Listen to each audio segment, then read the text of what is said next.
Celebrated Crimes, Volume 8, Part 3, The Marquise de Ganges by Alexandre Dumas, translated by George Burnham Ives, Section 1. Toward the close of the year 1657, a very plain carriage, with no arms painted on it, stopped, about 8 o'clock one evening, before the door of a house in the Rue Hautefeuille, at which two other coaches were already standing.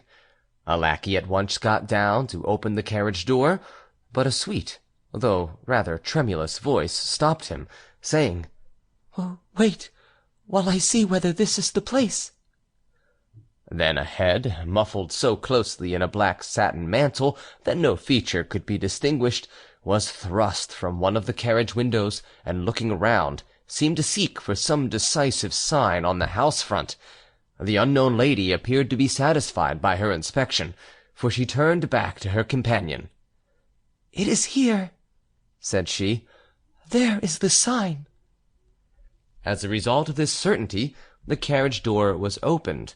The two women alighted, and after having once more raised their eyes to a strip of wood, some 6 or 8 feet long by 2 broad, which was nailed above the windows of the second story and bore the inscription, "Madame Voisin, midwife," stole quickly into a passage, the door of which was unfastened, and in which there was just so much light as enabled persons passing in or out to find their way along the narrow, winding stair that led from the ground floor to the 5th story. The two strangers, one of whom appeared to be of far higher rank than the other, did not stop, as might have been expected, at the door corresponding with the inscription that had guided them, but on the contrary went on to the next floor. Here, upon the landing, was a kind of dwarf, oddly dressed after the fashion of 16th-century Venetian buffoons, who, when he saw the two women coming, stretched out a wand, as though to prevent them from going farther, and asked what they wanted. "To consult the spirit," replied the woman of the sweet and tremulous voice. "Come in and wait," returned the dwarf, lifting a panel of tapestry and ushering the two women into a waiting-room. The women obeyed, and remained for about half an hour, seeing and hearing nothing. At last the door, concealed by the tapestry, was suddenly opened. A voice uttered the words, "Enter!" and the two women were introduced into a second room, hung with black, and lighted solely by a 3-branched lamp that hung from the ceiling. The door closed behind them, and the clients found themselves face to face with the Sibyl. She was a woman of about 25 or 26, who, unlike other women, evidently desired to appear older than she was. She was dressed in black, her hair hung in plaits, her neck, arms, and feet were bare. The belt at her waist was clasped by a large garnet which threw out sombre fires. In her hand she held a wand, and she was raised on a sort of platform which stood for the tripod of the ancients, and from which came acrid and penetrating fumes. She was, moreover, fairly handsome, although her features were common, the eyes only excepted, and these, by some trick of the toilet, no doubt, looked inordinately large, and, like the garnet in her belt, emitted strange lights. When the two visitors came in, they found the soothsayer leaning her forehead on her hand, as though absorbed in thought. Fearing to rouse her from her ecstasy, they waited in silence until it should please her to change her position. At the end of 10 minutes she raised her head, and seemed only now to become aware that two persons were standing before her. "What is wanted of me again?" she asked. "And shall I have rest only in the grave?" "Forgive me, madam," said the sweet-voiced unknown, "but I am wishing to know—" "Silence!" said the Sibyl in a solemn voice. "I will not know your affairs. It is to the spirit that you must address yourself. He is a jealous spirit, who forbids his secrets to be shared. I can but pray to him for you, and obey his will." At these words she left her tripod, passed into an adjoining room, and soon returned. looking even paler and more anxious than before, and carrying in one hand a burning chafing-dish, in the other a red paper. The 3 flames of the lamp grew fainter at the same moment, and the room was left lighted up only by the chafing-dish. Every object now assumed a fantastic air that did not fail to disquiet the 2 visitors, but it was too late to draw back. The soothsayer placed the chafing-dish in the middle of the room, presented the paper to the young woman who had spoken, and said to her, "Write down what you wish to know." And the woman took the paper with a steadier hand than might have been expected, seated herself at a table, and wrote, "Am I young? Am I beautiful? Am I maid, wife, or widow? This is for the past. Shall I marry or marry again? Shall I live long or shall I die young? This is for the future." Then, stretching out her hand to the soothsayer, she asked, "What am I to do now with this?" "Roll that letter around this ball," answered the other, handing to the unknown a little ball of virgin wax. "Both ball and letter will be consumed in the flame before your eyes. The spirit knows your secrets already. In 3 days you will have the answer." The unknown did as the sibyl bade her. Then the latter took from her hands the ball and the paper in which it was wrapped, and went and threw both into the chafing-pan. "And now all is done as it should be," said the soothsayer. "Comus!" The dwarf came in. "See the lady to her coach." And the stranger left a purse upon the table and followed Comus. He conducted her and her companion, who was only a confidential maid, down a back staircase used as an exit, and leading into a different street from that by which the 2 women had come in. But the coachman, who had been told beforehand of this circumstance, was awaiting them at the door, and they had only to step into their carriage, which bore them rapidly away in the direction of the Rue Dauphine. 3 days later, according to the promise given her, the fair unknown, when she awakened, found on the table beside her a letter in an unfamiliar handwriting. It was addressed to the beautiful Provençale, and contained these words: "You are young, you are beautiful, you are a widow. This is for the present. You will marry again. You will die young, and by a violent death. This is for the future. The spirit." The answer was written upon a paper like that upon which the questions had been set down. The marquise turned pale, and uttered a faint cry of terror. The answer was so perfectly correct in regard to the past as to call up a fear that it might be equally accurate in regard to the future.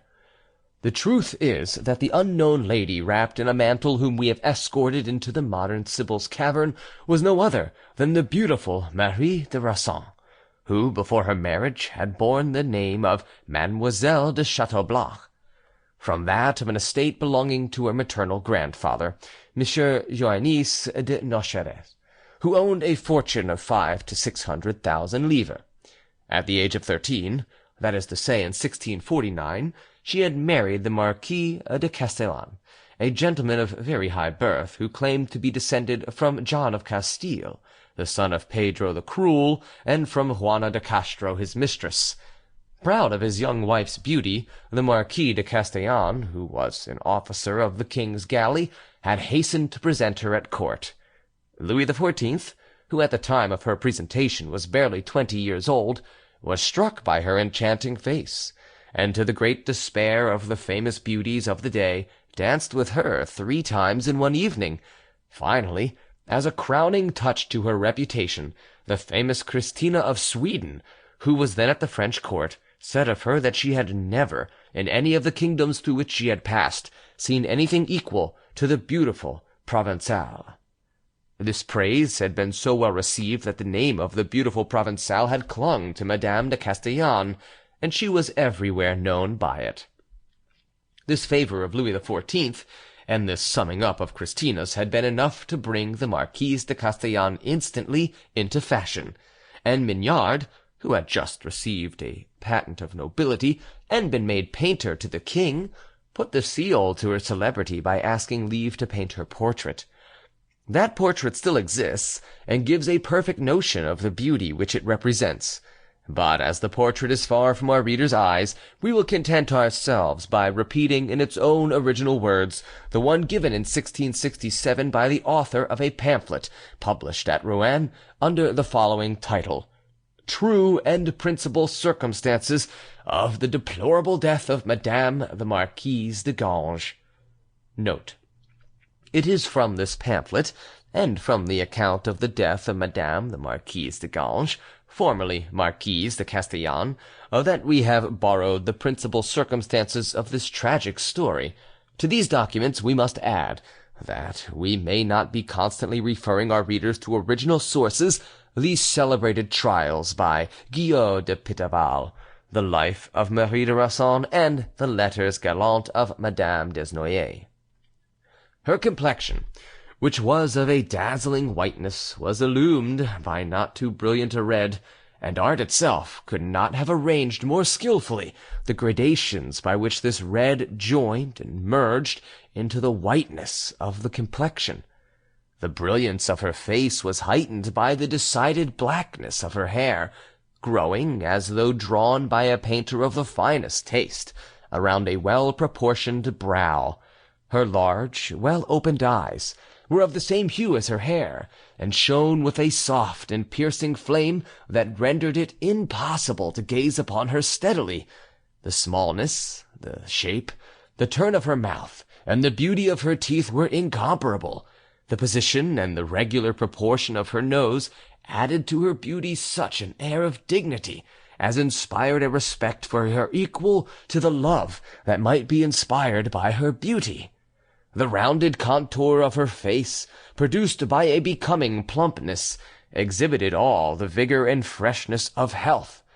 To complete her charms, her glances, the movements of her lips and of her head, appeared to be guided by the Graces. Her shape corresponded to the beauty of her face. Lastly, her arms, her hands, her bearing, and her gait were such that nothing further could be wished to complete the agreeable presentment of a beautiful woman.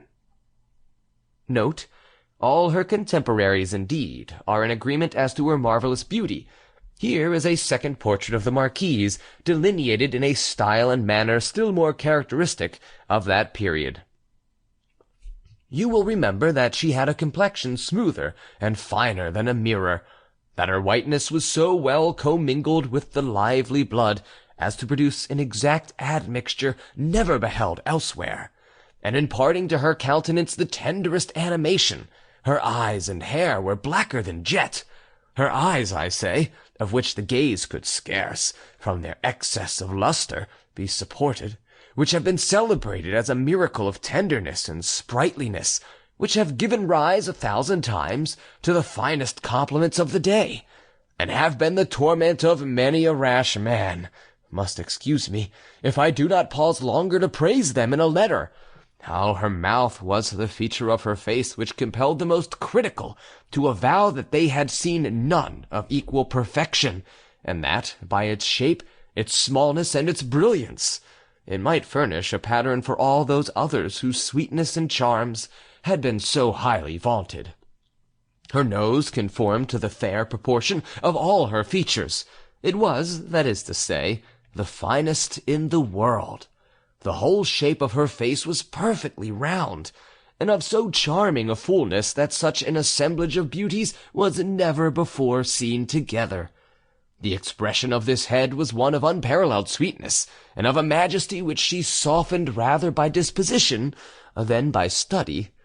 Her figure was opulent, her speech agreeable, her step noble, her demeanour easy, her temper sociable, her wit devoid of malice, and founded upon great goodness of heart. It is easy to understand that a woman thus endowed could not, in a court where gallantry was more pursued than in any other spot in the world, escape the calumnies of rivals. Such calumnies, however, never produced any result. So correctly, even in the absence of her husband, did the Marquise contrive to conduct herself. Her cold and serious conversation, rather concise than lively, rather solid than brilliant, contrasted indeed with the light turn, the capricious and fanciful expressions employed by the wits of that time. The consequence was that those who had failed to succeed with her tried to spread a report that the Marquise was merely a beautiful idol, virtuous with the virtue of a statue. But, though such things might be said and repeated in the absence of the Marquise, from the moment that she appeared in a drawing-room, from the moment that her beautiful eyes and sweet smile added their indefinable expression to those brief, hurried, and sensible words that fell from her lips, the most prejudiced came back to her and were forced to own that God had never before created anything that so nearly touched perfection. She was thus in the enjoyment of a triumph that backbiters failed to shake, and that scandal vainly sought to tarnish, when news came of the wreck of the French galleys in Sicilian waters, and of the death of the Marquis de Castellane, who was in command. The Marquise on this occasion, as usual, displayed the greatest piety and propriety, although she had no very violent passion for her husband, with whom she had spent scarcely one of the 7 years during which their marriage had lasted. On receipt of the news, she went at once into retreat, going to live with Madame d'Ampus, her mother-in-law, and ceasing not only to receive visitors, but also to go out. 6 months after the death of her husband, the Marquise received letters from her grandfather, Monsieur Joannis de Nocher, begging her to come and finish her time of mourning at Avignon. Having been fatherless almost from childhood, Mademoiselle de Chateaublanc had been brought up by this good old man, whom she loved dearly. She hastened accordingly to accede to his invitation, and prepared everything for her departure. This was at the moment when La Voisin, still a young woman, and far from having the reputation which she subsequently acquired, was yet beginning to be talked of. Several friends of the Marquise de Castellane had been to consult her, and had received strange predictions from her, some of which, either through the art of her who framed them, or through some odd concurrence of circumstances, had come true. The Marquise could not resist the curiosity with which the various tales that she had heard of this woman's powers had inspired her, and some days before setting out for Avignon, she made the visit which we have narrated. What answer she received to her questions we have seen. The Marquise was not superstitious, yet this fatal prophecy impressed itself upon her mind, and left behind a deep trace, which neither the pleasure of revisiting her native place, nor the affection of her grandfather, nor the fresh admiration which she did not fail to receive, could succeed in removing. Indeed, this fresh admiration was a weariness to the Marquise, and before long she begged leave of her grandfather to retire into a convent, and to spend there the last 3 months of her mourning. It was in that place, and it was with the warmth of these poor cloistered maidens, that she heard a man spoken of for the first time, whose reputation for beauty, as a man, was equal to her own as a woman. This favourite of nature was the Sieur de Lenide, Marquis de Ganges, Baron of Languedoc, and Governor of Saint-André in the diocese of Uzes. The Marquise heard of him so often, and it was so frequently declared to her that nature seemed to have formed them for each other, that she began to allow admission to a very strong desire of seeing him. Doubtless the Sieur de Lenide, stimulated by similar suggestions, had conceived a great wish to meet the Marquise, for having got Monsieur de Nocher, who no doubt regretted her prolonged retreat, to entrust him with a commission for his granddaughter, he came to the convent parlour and asked for the fair recluse. She, although she had never seen him, recognized him at the first glance, for having never seen so handsome a cavalier as he who now presented himself before her, she thought this could be no other than the Marquis de Ganges, of whom people had so often spoken to her. That which was to happen happened. The Marquise de Castellane and the Marquis de Ganges could not look upon each other without loving. Both were young. The Marquis was noble and in good position. The Marquise was rich.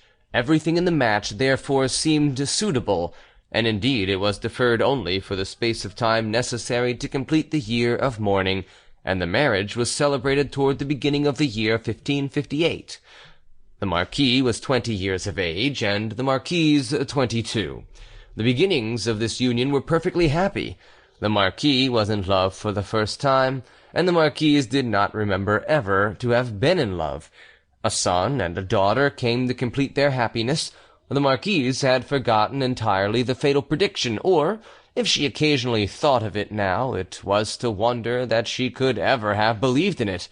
Such happiness is not of this world, and when by chance it lingers here a while, it seems sent rather by the anger than by the goodness of God. Better indeed would it be for him who possesses and who loses it never to have known it. End of Section 1. Recording by jvanstan, Savannah, Georgia.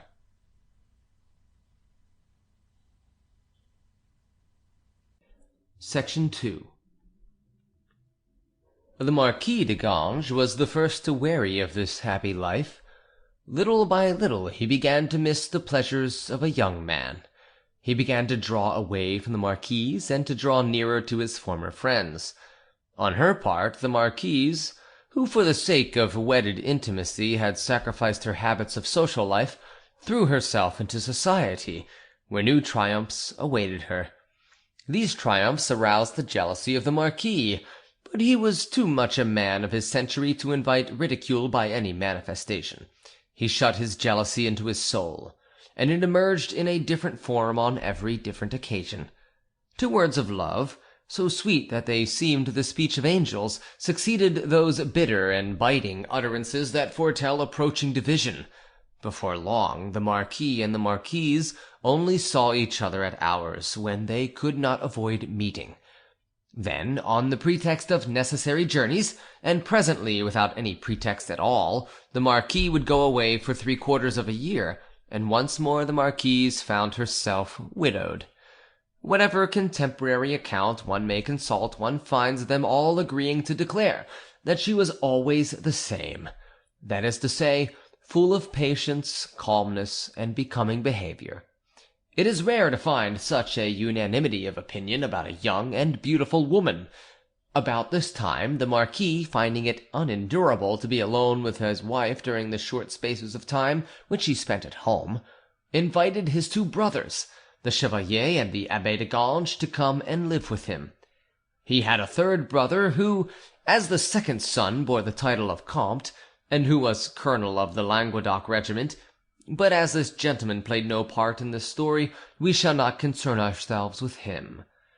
The Abbé de Ganges, who bore that title without belonging to the church, had assumed it in order to enjoy its privileges. He was a kind of wit, writing madrigals and bout rhymes. Bout rhymes are verses written in a given set of rhymes.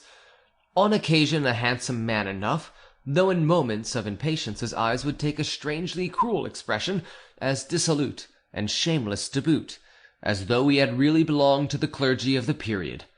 The Chevalier de Ganges, who shared in some measure the beauty so profusely showered upon the family, was one of those feeble men who enjoy their own nullity, and grow on to old age inapt alike for good and evil, unless some nature of a stronger stamp lays hold on them and drags them like faint and pallid satellites in its wake. This was what befell the Chevalier in respect of his brother, submitted to an influence of which he himself was not aware, and against which, had he but suspected it, he would have rebelled with the obstinacy of a child. He was a machine obedient to the will of another mind, and to the passions of another heart. A machine which was all the more terrible in that no movement of instinct or of reason could, in his case, arrest the impulse given. Moreover, this influence which the Abbé had acquired over the Chevalier extended, in some degree also, to the Marquis. Having as a younger son no fortune, having no revenue, for though he wore a churchman's robes, he did not fulfill a churchman's functions, he had succeeded in persuading the Marquis, who was rich, not only in the enjoyment of his own fortune, but also in that of his wife, which was likely to be nearly doubled at the death of Monsieur de Nocheres, that some zealous man was needed who would devote himself to the ordering of his house and the management of his property, and had offered himself for the post. The Marquis had very gladly accepted, being, as we have said, tired by this time of his solitary home life, and the Abbé had brought with him the Chevalier, who followed him like his shadow, and who was no more regarded than if he had really possessed no body. The Marquise often confessed afterwards that when she first saw these two men, although their outward aspect was perfectly agreeable, she felt herself seized by a painful impression, and that the fortune-teller's prediction of a violent death, which she had so long forgotten, gashed out like lightning before her eyes. The effect on the two brothers was not of the same kind. The beauty of the Marquise struck them both, although in different ways.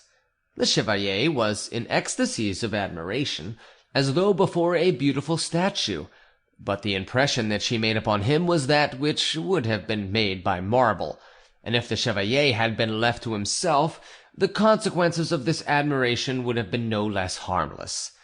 Moreover, the Chevalier did not attempt either to exaggerate or to conceal this impression, and allowed his sister-in-law to see in what manner she struck him. The Abbé, on the contrary, was seized at first sight with a deep and violent desire to possess this woman, the most beautiful whom he had ever met, but being as perfectly capable of mastering his sensations as the Chevalier was incapable, he merely allowed such words of compliment to escape him as weigh neither with him who utters nor her who hears them. And yet, before the close of this first interview, the Abbé had decided in his irrevocable will that this woman should be his. As for the Marquise, although the impression produced by her two brothers-in-law could never be entirely effaced, the wit of the Abbé, to which he gave with amazing facility whatever turn he chose, and the complete nullity of the Chevalier brought her to certain feelings of less repulsion towards them. For indeed the Marquise had one of those souls which never suspect evil, as long as it will take the trouble to assume any veil at all of seeming, and which only recognize it with regret when it resumes its true shape. Meanwhile, the arrival of these two new inmates soon spread a little more life and gaiety through the house. Furthermore, greatly to the astonishment of the Marquise, her husband, who had so long been indifferent to her beauty, seemed to remark afresh that she was too charming to be despised. His words accordingly began little by little to express an affection that had long since gradually disappeared from them. The Marquise had never ceased to love him. She had suffered the loss of his love with resignation. She hailed its return with joy, and 3 months elapsed that resembled those which had long ceased to be more to the poor wife than a distant and half-worn-out memory. Thus she had, with the supreme facility of youth, always ready to be happy, taken up her gladness again, without even asking what genius had brought back to her the treasure which she had thought lost, when she received an invitation from a lady of the neighbourhood to spend some days in her country house. Her husband and her two brothers-in-law, invited with her, were of the party and accompanied her. A great hunting party had been arranged beforehand, and almost immediately upon arriving, every one began to prepare for taking part in it. The Abbé, whose talents had made him indispensable in every company, declared that for that day he was the Marquise Cavalier, a title which his sister-in-law, with her usual amiability, confirmed. Each of the huntsmen followed this example, made choice of a lady to whom to dedicate his attentions throughout the day. Then, this chivalrous arrangement being completed, all present directed their course toward the place of meeting. That happened which almost always happens: the dogs hunted on their own account. 2 or 3 sportsmen only followed the dog, the rest got lost. The Abbé, in his character of esquire to the Marquise, had not left her for a moment, and had managed so cleverly that he was alone with her, an opportunity which he had been seeking for a month previously with no less care than the Marquise had been using to avoid it. No sooner, therefore, did the Marquise believe herself aware that the Abbé had intentionally turned aside from the hunt, Then she attempted to gallop her horse in the opposite direction from that which she had been following, but the abbe stopped her. The marquise neither could nor would enter upon a struggle. She resigned herself, therefore, to hearing what the abbe had to say to her, and her face assumed that air of haughty disdain which women so well know how to put on when they wish a man to understand that he has nothing to hope from them. There was an instant's silence. The abbe was the first to break it. "Madame," said he, "I ask your pardon for having used this means to speak to you alone, but since, in spite of my rank of brother-in-law, you did not seem inclined to grant me that favour if I had asked it, I thought it would be better of me to deprive you of the power to refuse it to me." "If you have hesitated to ask me so simple a thing, monsieur," replied the marquise, "and if you have taken such precautions to compel me to listen to you, it must no doubt be because you knew beforehand that the words you had to say to me were such as I could not hear. Have the goodness, therefore, to reflect, before you open this conversation, that here as elsewhere I reserve the right, and I warn you of it, to interrupt what you may say at the moment when it may cease to seem to me befitting."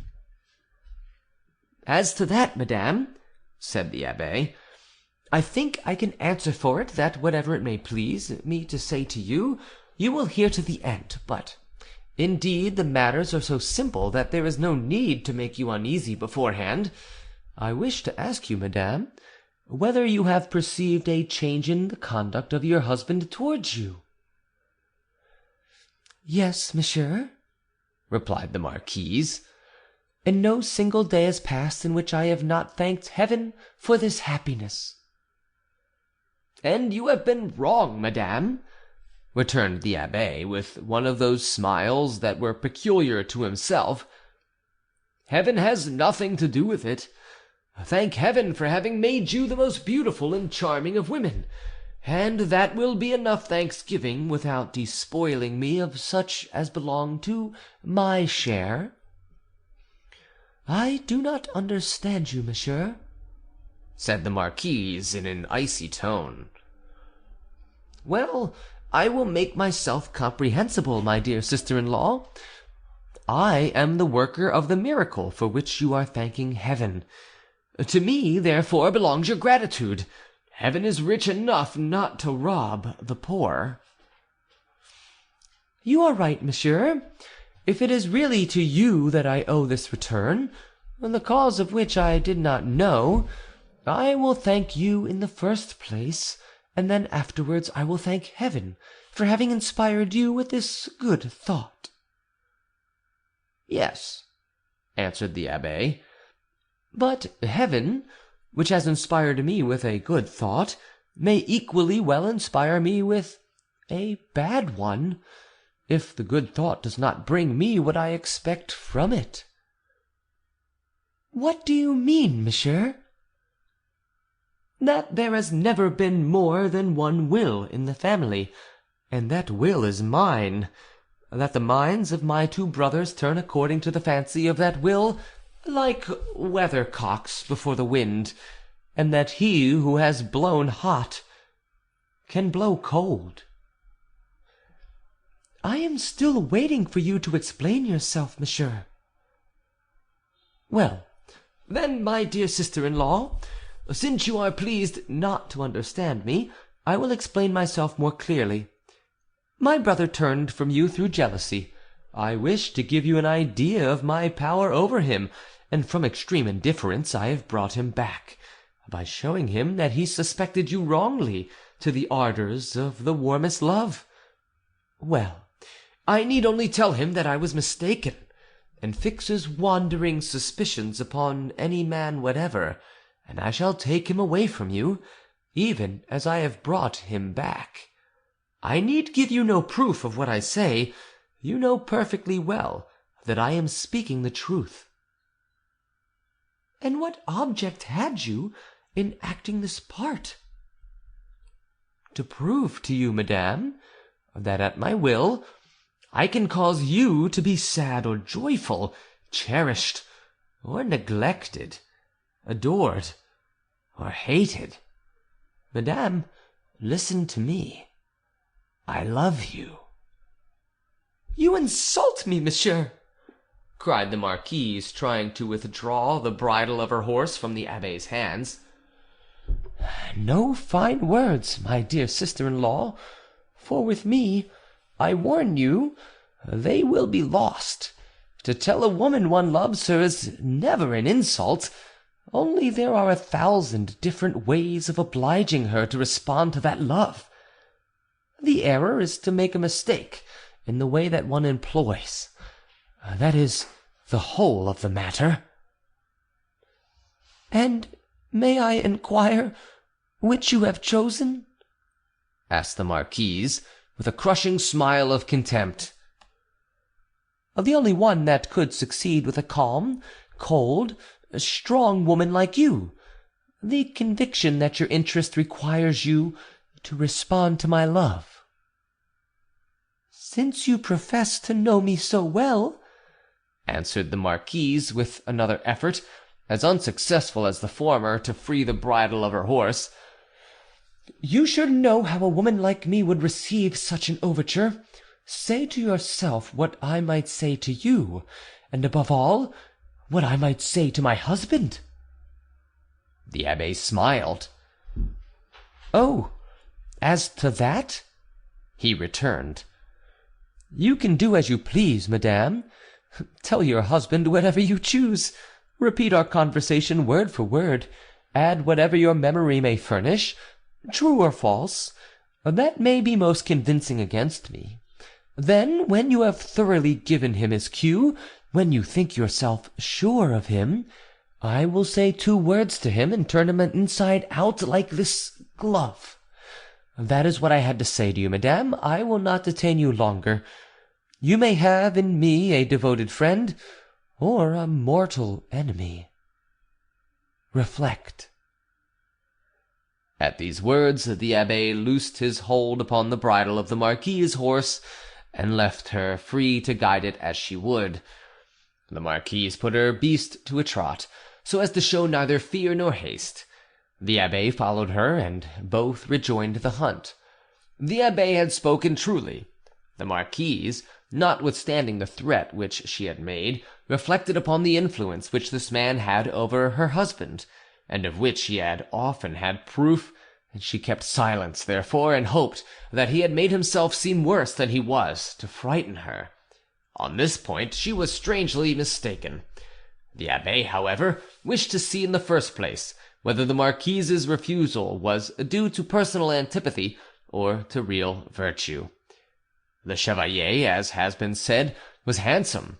He had that usage of good society which does instead of mind, and he joined to it the obstinacy of a stupid man. The abbe undertook to persuade him that he was in love with the marquise. It was not a difficult matter. We have described the impression made upon the chevalier by the first sight of Madame de Ganges, but, owing beforehand the reputation of austerity that his sister-in-law had acquired, he had not the remotest idea of paying court to her. Yielding indeed to the influence which she had exercised upon all who came in contact with her, the chevalier had remained her devoted servant, and the marquise, having no reason to mistrust civilities which she took for signs of friendliness, and considering his position as her husband's brother, treated him with less circumspection than was her custom. The abbe sought him out, and having made sure they were alone, said, "Chevalier, we both love the same woman, and that woman is our brother's wife. Do not let us thwart each other. I am master of my passion, and can the more easily sacrifice it to you that I believe you are the man preferred. Try, therefore, to obtain some assurance of the love which I suspect the marquise of having for you, and from the day when you reach the point that I will withdraw, but otherwise, if you fail, give up your place civilly to me, that I may try in my turn whether her heart is really impregnable as everybody says." The chevalier had never thought of the possibility of winning the marquise, but from the moment in which his brother, with no apparent motive of personal interest, arouse the idea that he might be beloved. Every spark of passion and of vanity that still existed in this automaton took fire, and he began to be doubly assiduous and attentive to his sister-in-law. She, who had never suspected any evil in this quarter, treated the chevalier at first with a kindliness that was heightened by her scorn for the abbe. But before long, the chevalier, misunderstanding the grounds of this kindliness, explained himself more clearly. The marquise, amazed, and at first incredulous, allowed him to say enough to make his intentions perfectly clear. Then she stopped him, as she had done the abbe, by some of those galling words which women derive from their indifference even more than from their virtue. At this check, the chevalier, who was far from possessing his brother's strength and determination, lost all hope, and came candidly to own the latter the sad result of his intentions and his love. This was what the abbe had awaited, in the first place for the satisfaction of his own vanity, and in the second place for the means of carrying out his schemes. He worked upon the chevalier's humiliation until he had wrought it into a solid hatred, and then, sure of having him for a supporter, and even for an accomplice, he began to put into execution his plan against the marquise. The consequence was soon shown in a renewal of alienation on the part of Monsieur de Ganges, a young man whom the marquise sometimes met in society, and to whom, on account of his wit, she listened perhaps a little more willingly than to others, became, if not the cause, at least the excuse of a fresh burst of jealousy. This jealousy was exhibited, as on previous occasions, by quarrels remote from the real grievance, but the marquise was not deceived. She recognized in this change the fatal hand of her brother-in-law, but this certainty, instead of drawing her towards him, increased her repulsion, and thenceforward she lost no opportunity of showing him not only that repulsion, but also the contempt that accompanied it. Matters remained in this state for some months. Every day the marquise perceived her husband growing colder, and although the spies were invisible, she felt herself surrounded by a watchfulness that took note of the most private details of her life. As to the abbe and the chevalier, they were as usual. Only the abbe had hidden his hate behind a smile that was habitual, and the chevalier his resentment behind that cold and stiff dignity in which dull minds enfold themselves when they believe themselves injured in their vanity. In the midst of all this, Monsieur Joannis de Nocheres died, and adding to the already considerable fortune of his granddaughter, another fortune of from 600,000 to 700,000 livres. This additional wealth became, on accruing to the marquise, what was then called, in countries where the Roman law prevailed, a paraphernal estate. That is to say that, falling in after marriage, it was not included in the dowry brought by the wife, and that she could dispose freely both of the capital and the income, which might not be administered even by her husband without a power of attorney, and of which she could dispose at pleasure, by donation or by will.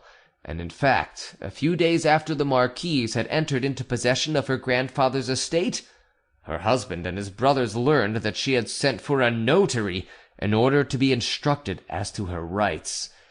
This step betokened an intention of separating this inheritance from the common property of the marriage, for the behavior of the marquis towards his wife, of which within himself he often recognized the injustice, left him little hope of any other explanation. About this time a strange event happened. At a dinner given by the marquise, a cream was served at dessert. All those who partook of this cream were ill. The marquis and his two brothers, who had not touched it, felt no evil effects. The remainder of this cream, which was suspected of having caused illness to the guests, and particularly to the marquise, who had taken of it twice, was analyzed, and the presence of arsenic in it demonstrated. Only having been mixed with milk, which is its antidote, the poison had lost some of its power, and had produced but half the expected effect. As no serious disaster had followed this occurrence, the blame was thrown upon a servant, who was said to have mistaken arsenic for sugar, and everybody forgot it, or appeared to forget it. The Marquis, however, seemed to be gradually and naturally drawing nearer again to his wife. But this time Madame de Ganges was not deceived by his returning kindness. There, as in his alienation, she saw the selfish hand of the Abbé. He had persuaded his brother that 700,000 livres, more in the house, would make it worth while to overlook some levities of behaviour, and the Marquis, obeying the impulse given, was trying, by kind dealing, to oppose his wife's still unsettled intention of making a will. Towards the autumn there was talk of going to spend that season at Ganges, a little town situated in Lower Languedoc, in the diocese of Montpellier, 7 leagues from that town, and 19 from Avignon. Although this was natural enough, since the Marquis was lord of the town and had a castle there, the Marquise was seized by a strange shudder when she heard the proposal. Remembrance of the prediction made to her returned immediately to her mind. The recent and ill-explained attempt to poison her, too, very naturally added to her fears. Without directly and positively suspecting her brothers-in-law of that crime, she knew that in them she had 2 implacable enemies. This journey to a little town, this abode in a lonely castle, amid new, unknown neighbours, seemed to her of no good omen. But open opposition would have been ridiculous. On what grounds, indeed, could she base resistance? The Marquise could only own her terrors by accusing her husband and her brothers-in-law, and of what could she accuse them? The incident of the poisoned cream was not a conclusive proof. She resolved accordingly to lock up all her fears in her heart, and to commit herself to the hands of God. Nevertheless, she would not leave Avignon without signing a will, which she had contemplated making ever since Monsieur de Nochere's death. A notary was called in, who drew up the document. The Marquise de Ganges made her mother, Madame de Rossan, her sole inheritor, and left in her charge the duty of choosing between the testatrix's 2 children as to which of them should succeed to the estate. These 2 children were, one a boy of 6 years old, and other a girl of 5. But this was not enough for the Marquise, so deep was her impression that she would not survive this fatal journey. She gathered together secretly and at night the magistrates of Avignon and several persons of quality belonging to the first families of the town, and there before them, verbally at first, declared that in case of her death she begged the honourable witnesses whom she had assembled on purpose not to recognize as valid, voluntary, or freely written anything except the will which she had signed the day before, and affirmed beforehand that any later will which might be produced would be the effect of fraud or of violence. Then, having made this verbal declaration, the Marquise repeated it in writing, signed the paper containing it, and gave the paper to be preserved by the honour of those whom she constituted its guardians. Such a precaution, taken with such minute detail, aroused the lively curiosity of her hearers.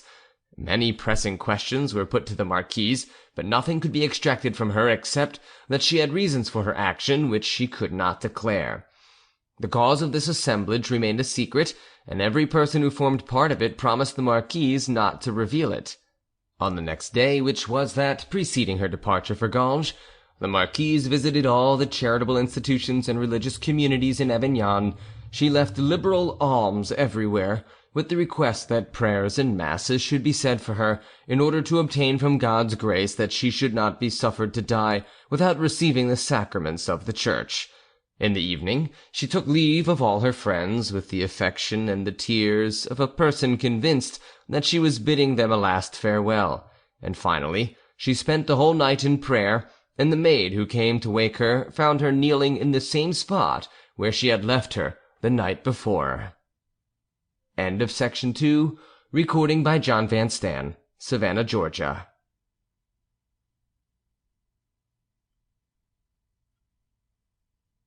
Section 3.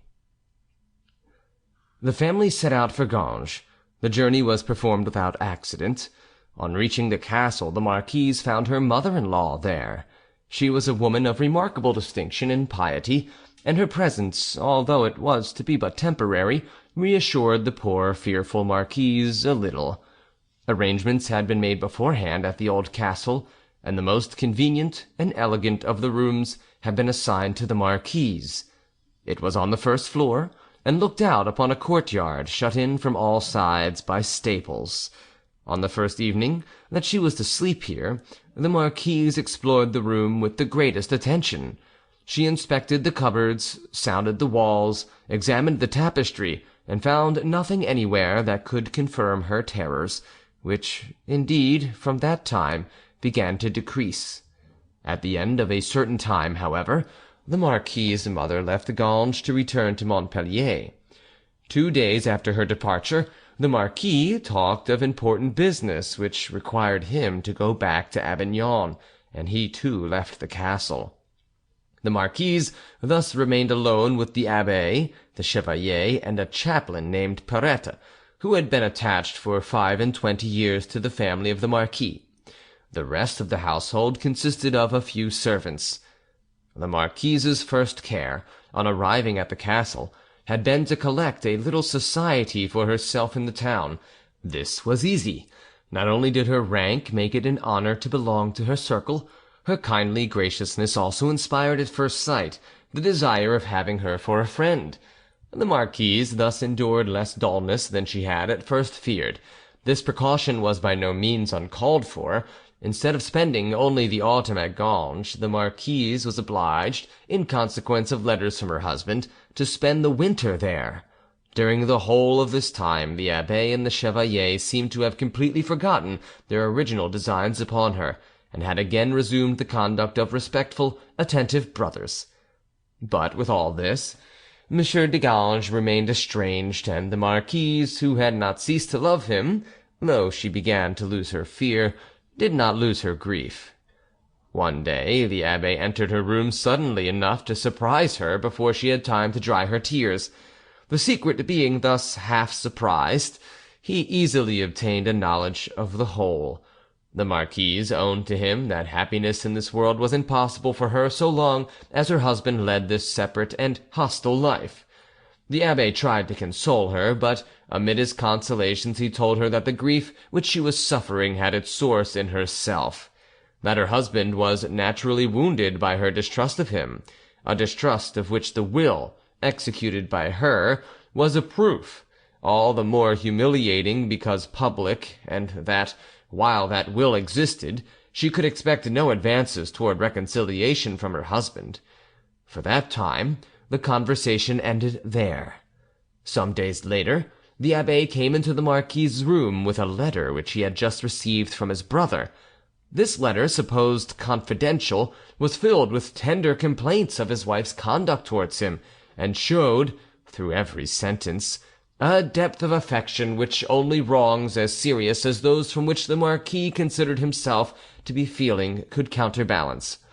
The marquise was at first very much touched by this letter, but having soon reflected that just sufficient time had elapsed since the explanation between herself and the abbe for the marquis to be informed of it, she awaited further and stronger proofs before changing her mind. From day to day, however, the abbe, under the pretext of reconciling the husband and wife, became more pressing upon the matter of the will, and the marquise, to whom this insistence seemed rather alarming, began to experience some of her former fears. Finally, the abbe pressed her so hard as to make her reflect that since, after the precautions which she had taken at Avignon, a revocation could have no result, it would be better to seem to yield rather than irritate this man, who inspired her with so great a fear by constant and obstinate refusals. The next time that he returned to the subject, she accordingly replied that she was ready to offer her husband this new proof of her love, if it would bring him back to her, and having ordered a notary to be sent for, she made a new will, in the presence of the abbe and the chevalier, and constituted the marquis her residuary legatee. This second instrument bore date the 5th of May, 1667. The abbe and the chevalier expressed the greatest joy that this subject of discord was at last removed, and offered themselves as guarantees on their brother's behalf of a better future. Some days were passed in this hope, which a letter from the Marquis came to confirm. This letter at the same time announced his speedy return to Ganges. On the 16th of May, the Marquise, who for a month or two had not been well, determined to take medicine. She therefore informed the chemist of what she wanted, and asked him to make her up something at his discretion and send it to her the next day. Accordingly, at the agreed hour in the morning, the draught was brought to the Marquise, but it looked to her so black and so thick that she felt some doubt of the skill of its compounder, shut it up in a cupboard in her room without saying anything of the matter, and took from her dressing-case some pills, of a less efficacious nature indeed, but to which she was accustomed, and which were not so repugnant to her. The hour in which the Marquise was to take this medicine was hardly over, when the Abbé and the Chevalier sent to know how she was. She replied that she was quite well, and invited them to a collation which she was giving about 4 o'clock to the ladies who made up her little circle. An hour afterwards the Abbé and the Chevalier sent a second time to inquire after her.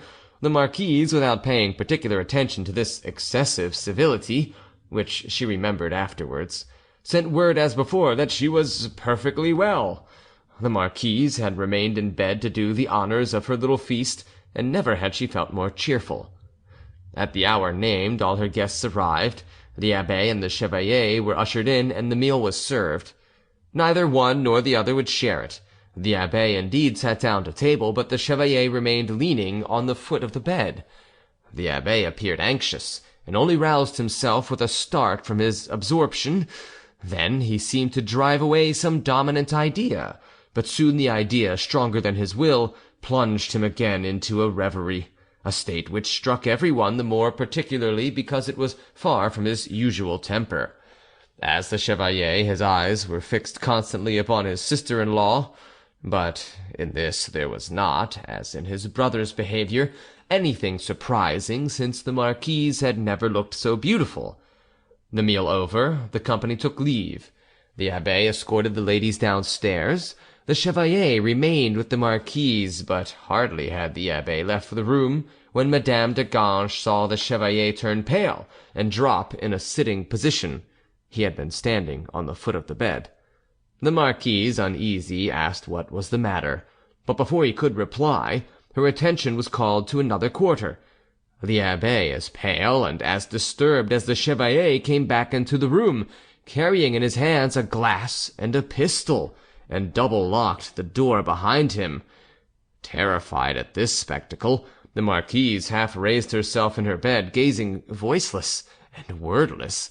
Then the Abbé approached her, his lips trembling, his hair bristling, and his eyes blazing, and presenting to her the glass and the pistol, "Madame," said he, after a moment of terrible silence, "choose whether poison, fire, or—" he made a sign to the Chevalier, who drew his sword, "or steel."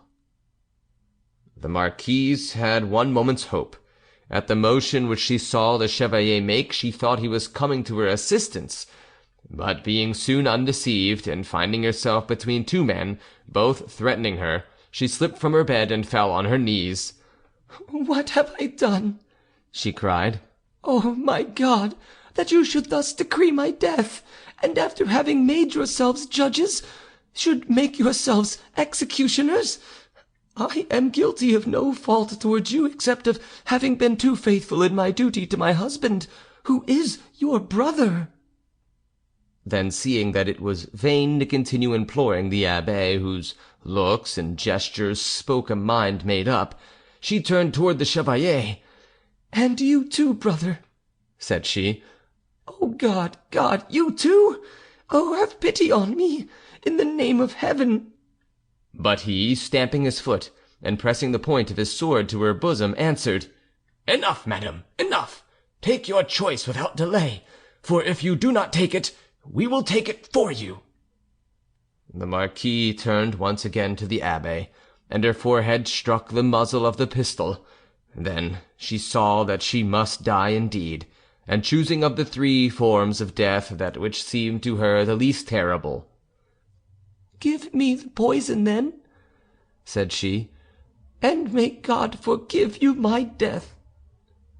With these words she took the glass, but the thick black liquid of which it was full aroused such repulsion that she would have attempted a last appeal, but a horrible imprecation from the abbe and a threatening movement from his brother took from her the very last gleam of hope. She put the glass to her lips, and murmuring once more, "God, Saviour, have pity on me," she swallowed the contents. As she did so, a few drops of the liquid fell upon her breast, and instantly burned her skin like live coals. Indeed, this infernal draught was composed of arsenic and sublimate infused in aqua fortis. Then, thinking that no more would be required of her, she dropped the glass. The Marquise was mistaken. The abbe picked it up, and observing that all the sediment had remained at the bottom, he gathered together on a silver bodkin all that had coagulated on the sides of the glass, and all that had sunk to the bottom, and presenting this ball, which was about the size of a nut, to the Marquise, on the end of a bodkin, he said, "Come, madame, you must swallow the holy water sprinkler." The Marquise opened her lips with resignation, but instead of doing as the abbe commanded, she kept this remainder of the poison in her mouth, threw herself on the bed with a scream, and clasping the pillows in her pain, she put out the poison between the sheets, unperceived by her assassins, and then turning back to them, folded her hands in entreaty, and said, "In the name of God, since you have killed my body, at least do not destroy my soul, but send me a confessor." Cruel though the abbe and chevalier were, they were no doubt beginning to weary of such a scene. Moreover, the mortal deed was accomplished. After what she had drunk, the Marquise could live but a few minutes. At her petition they went out, locking the door behind them, but no sooner did the Marquise find herself alone than the possibility of flight presented itself to her. She ran to the window. This was but 22 feet above the ground, but the earth below was covered with stones and rubbish. The Marquise, being only in her nightdress, hastened to slip on a silk petticoat, but at that moment, when she finished tying it round her waist, she heard a step approaching her room, and believing that her murderers were returning to make an end of her, she flew like a mad woman to the window. At the moment of her setting foot on the window ledge, the door opened. The Marquise, ceasing to consider anything, flung herself down head first. Fortunately, the newcomer, who was the castle chaplain, had time to reach out and seize her skirt. The skirt, not strong enough to bear the weight of the Marquise, tore, but its resistance, slight though it was, sufficed nevertheless to change the direction of her body. The Marquise, whose head would have been shattered on the stones, fell on her feet instead, and beyond their being bruised by the stones, received no injury. Half stunned though she was by her fall, the Marquise saw something coming after her and sprang aside. It was an enormous pitcher of water, beneath which the priest, when he saw her escaping him, had tried to crush her, but either because he had ill carried out his attempt, or because the Marquise had really had time to move away, the vessel was shattered at her feet without touching her, and the priest, seeing that he had missed his aim, ran to warn the abbe and the chevalier that the victim was escaping. As for the Marquise, she had hardly touched the ground, when, with admirable presence of mind, she pushed the end of one of her long plaits so far down her throat as to provoke a fit of vomiting. This was the more easily done that she had eaten heartily of the collation, and happily the presence of the food had prevented the poison from attacking the coats of the stomach so violently as would otherwise have been the case. Scarcely had she vomited when a tame boar swallowed what she had rejected, and falling into a convulsion died immediately. As we have said, the room looked upon an enclosed courtyard, and the Marquise at first thought that in leaping from her room into this court, she had only changed her prison, but soon perceiving a light that flickered from an upper window of the stables, she ran thither and found a groom who was just going to bed. "In the name of heaven, my good man," said she to him, Save me! I am poisoned! They want to kill me! Do not desert me! I entreat you! Have pity on me! Open this stable for me! Let me get away! Let me escape!" The groom did not understand much of what the marquise said to him, but seeing a woman with disordered hair, half naked, asking help of him, he took her by the arm, led her through the stables, opened a door for her, and the marquise found herself in the street. 2 women were passing. The groom put her into their hands without being able to explain to them what he did not know himself. As for the marquise, she seemed able to say nothing beyond these words: "Save me! I am poisoned! In the name of heaven, save me!" All at once she escaped from their hands and began to run like a mad woman. She had seen, 20 steps away, on the threshold of the door by which she had come, her 2 murderers in pursuit of her. Then they rushed after her, she shrieking that she was poisoned, they shrieking that she was mad, and all this happening amid a crowd which, not knowing what part to take, divided and made way for the victim and the murderers. Terror gave the marquise superhuman strength. The woman, who was accustomed to walk in silken shoes upon velvet carpets, ran with bare and bleeding feet over stocks and stones, vainly asking help, which none gave her. For indeed, seeing her thus in mad flight, in a night-dress, with flying hair, her only garment a tattered silk petticoat, it was difficult not to think that this woman was, as her brothers-in-law said, mad. At last the chevalier came up with her and stopped her, dragged her in spite of her screams into the nearest house, and closed the door behind them, while the abbe, standing at the threshold with a pistol in his hand, threatened to blow out the brains of any person who should approach. The house into which the chevalier and the marquise had gone belonged to one Monsieur Desprats, who at the moment was from home, and whose wife was entertaining several of her friends. The marquise and the chevalier, still struggling together, entered the room where the company was assembled. As among the ladies present were several who also visited the marquise, they immediately arose in the greatest amazement, to give her the assistance that she implored. But the chevalier hastily pushed them aside, repeating that the marquise was mad. To this reiterated accusation, to which indeed appearances lent only too great a probability, the marquise replied by showing her burnt neck and her blackened lips, and wringing her hands in pain, cried out that she was poisoned, that she was going to die, and begged urgently for milk, or at least for water.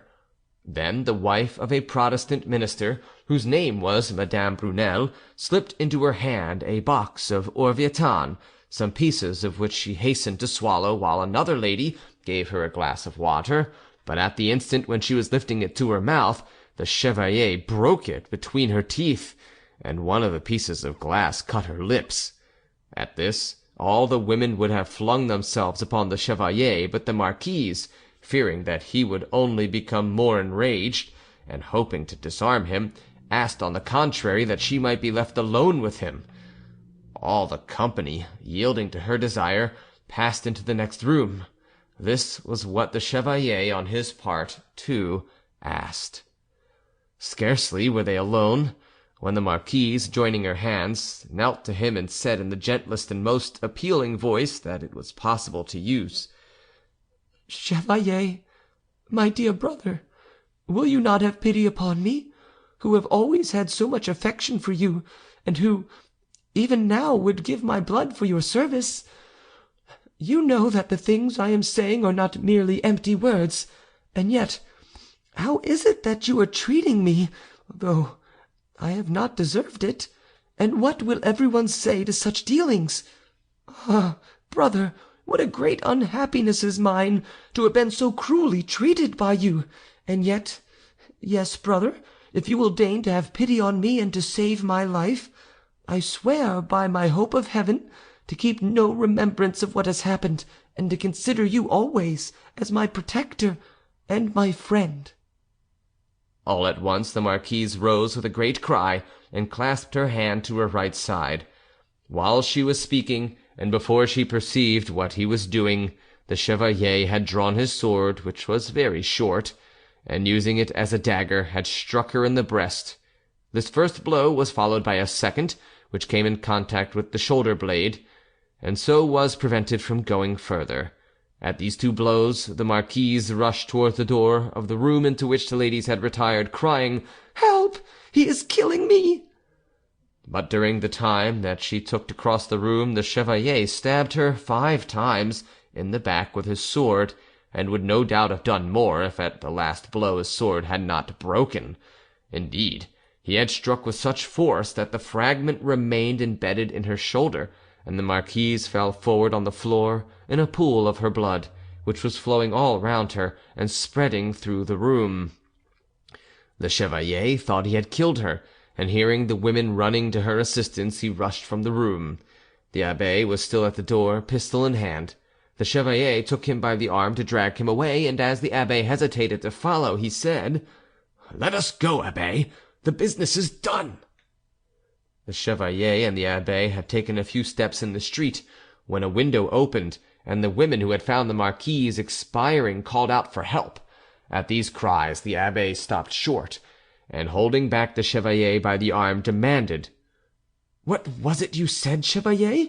If they are calling help, is she not dead after all?" "Ma foi, go and see for yourself," returned the chevalier. "I have done enough for my share. It is your turn now." "Pardieu, that is quite my opinion," cried the abbe, and rushing back to the house, he flung himself into the room at the moment when the women, lifting the marquise with great difficulty, for she was so weak that she could no longer help herself, were attempting to carry her to bed. The abbe pushed them away, and arriving at the marquise, put his pistol to her heart, but Madame Brunel, the same who had previously given the marquise a box of orvietan, lifted up the barrel with her hand so that the shot went off into the air, and the bullet, instead of striking the marquise, lodged in the cornice of the ceiling. The abbe then took the pistol by the barrel, and gave Madame Brunet so violent a blow upon the head with the butt that she staggered and almost fell.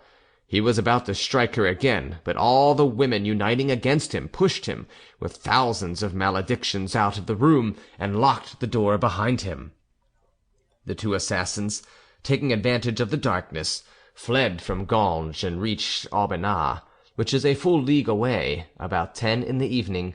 Meanwhile, the women were doing all they could for the marquise.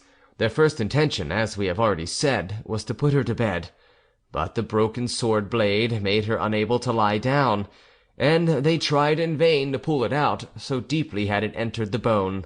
Then the marquise herself showed Madame Brunel what method to take.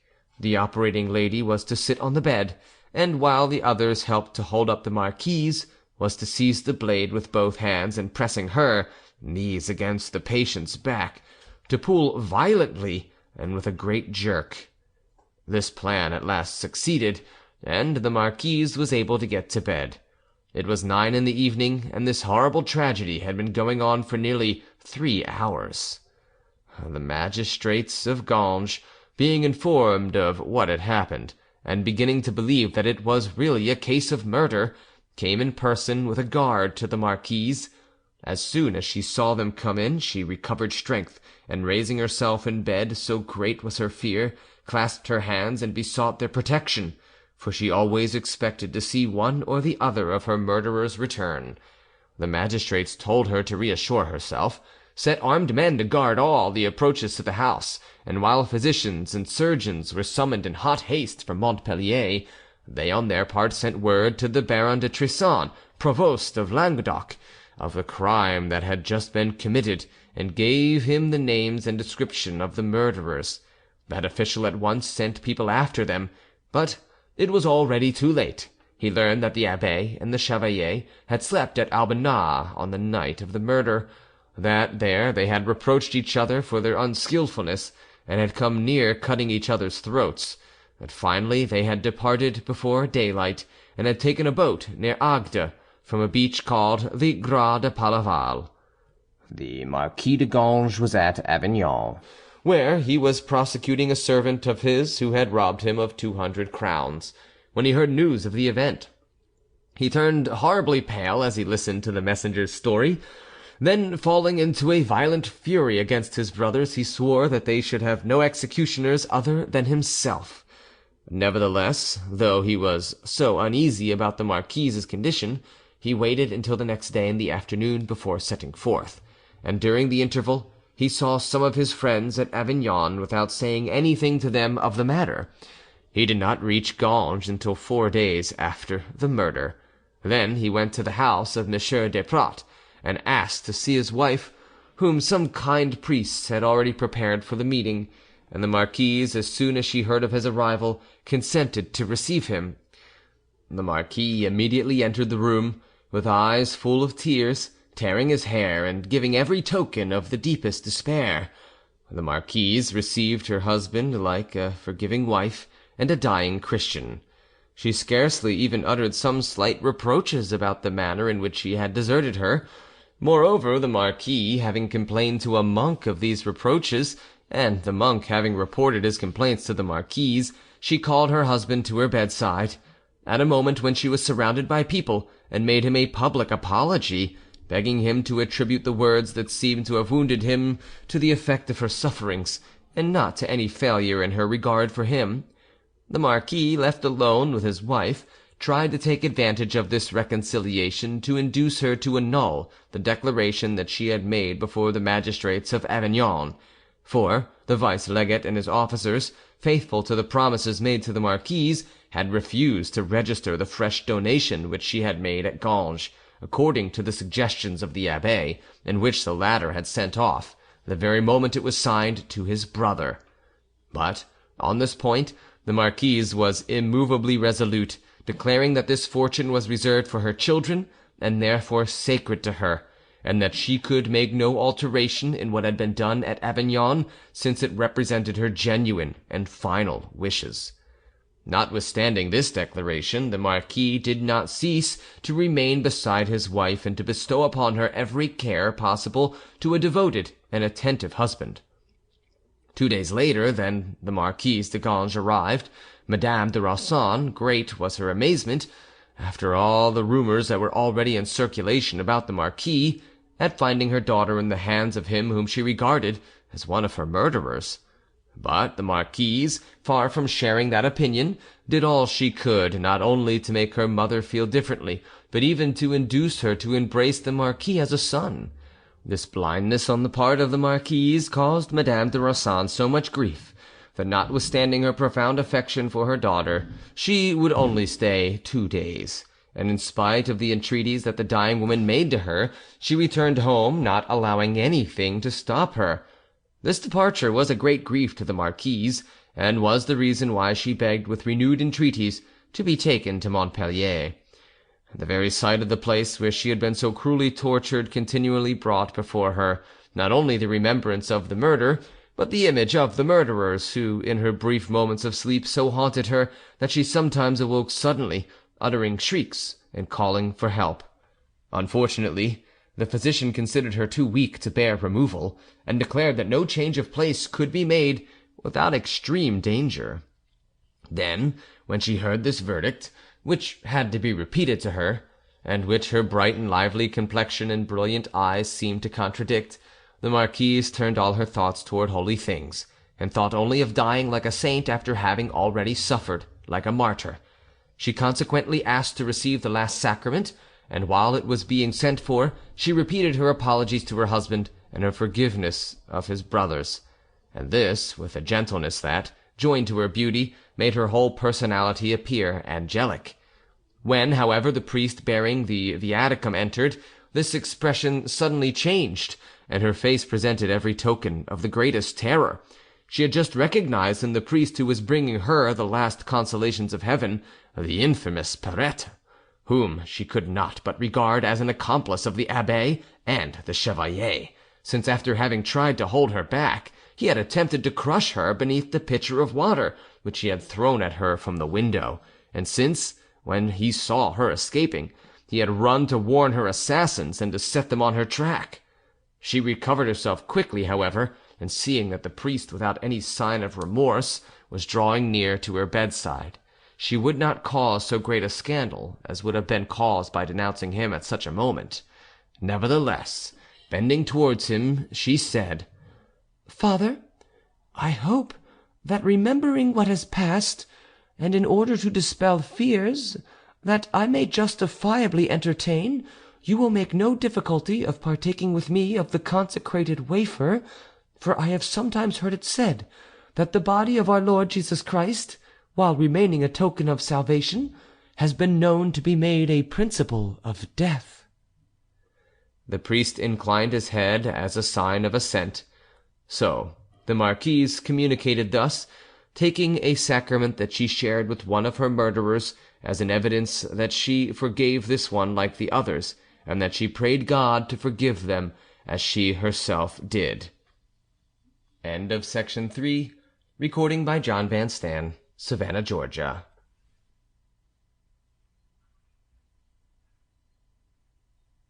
Section 4.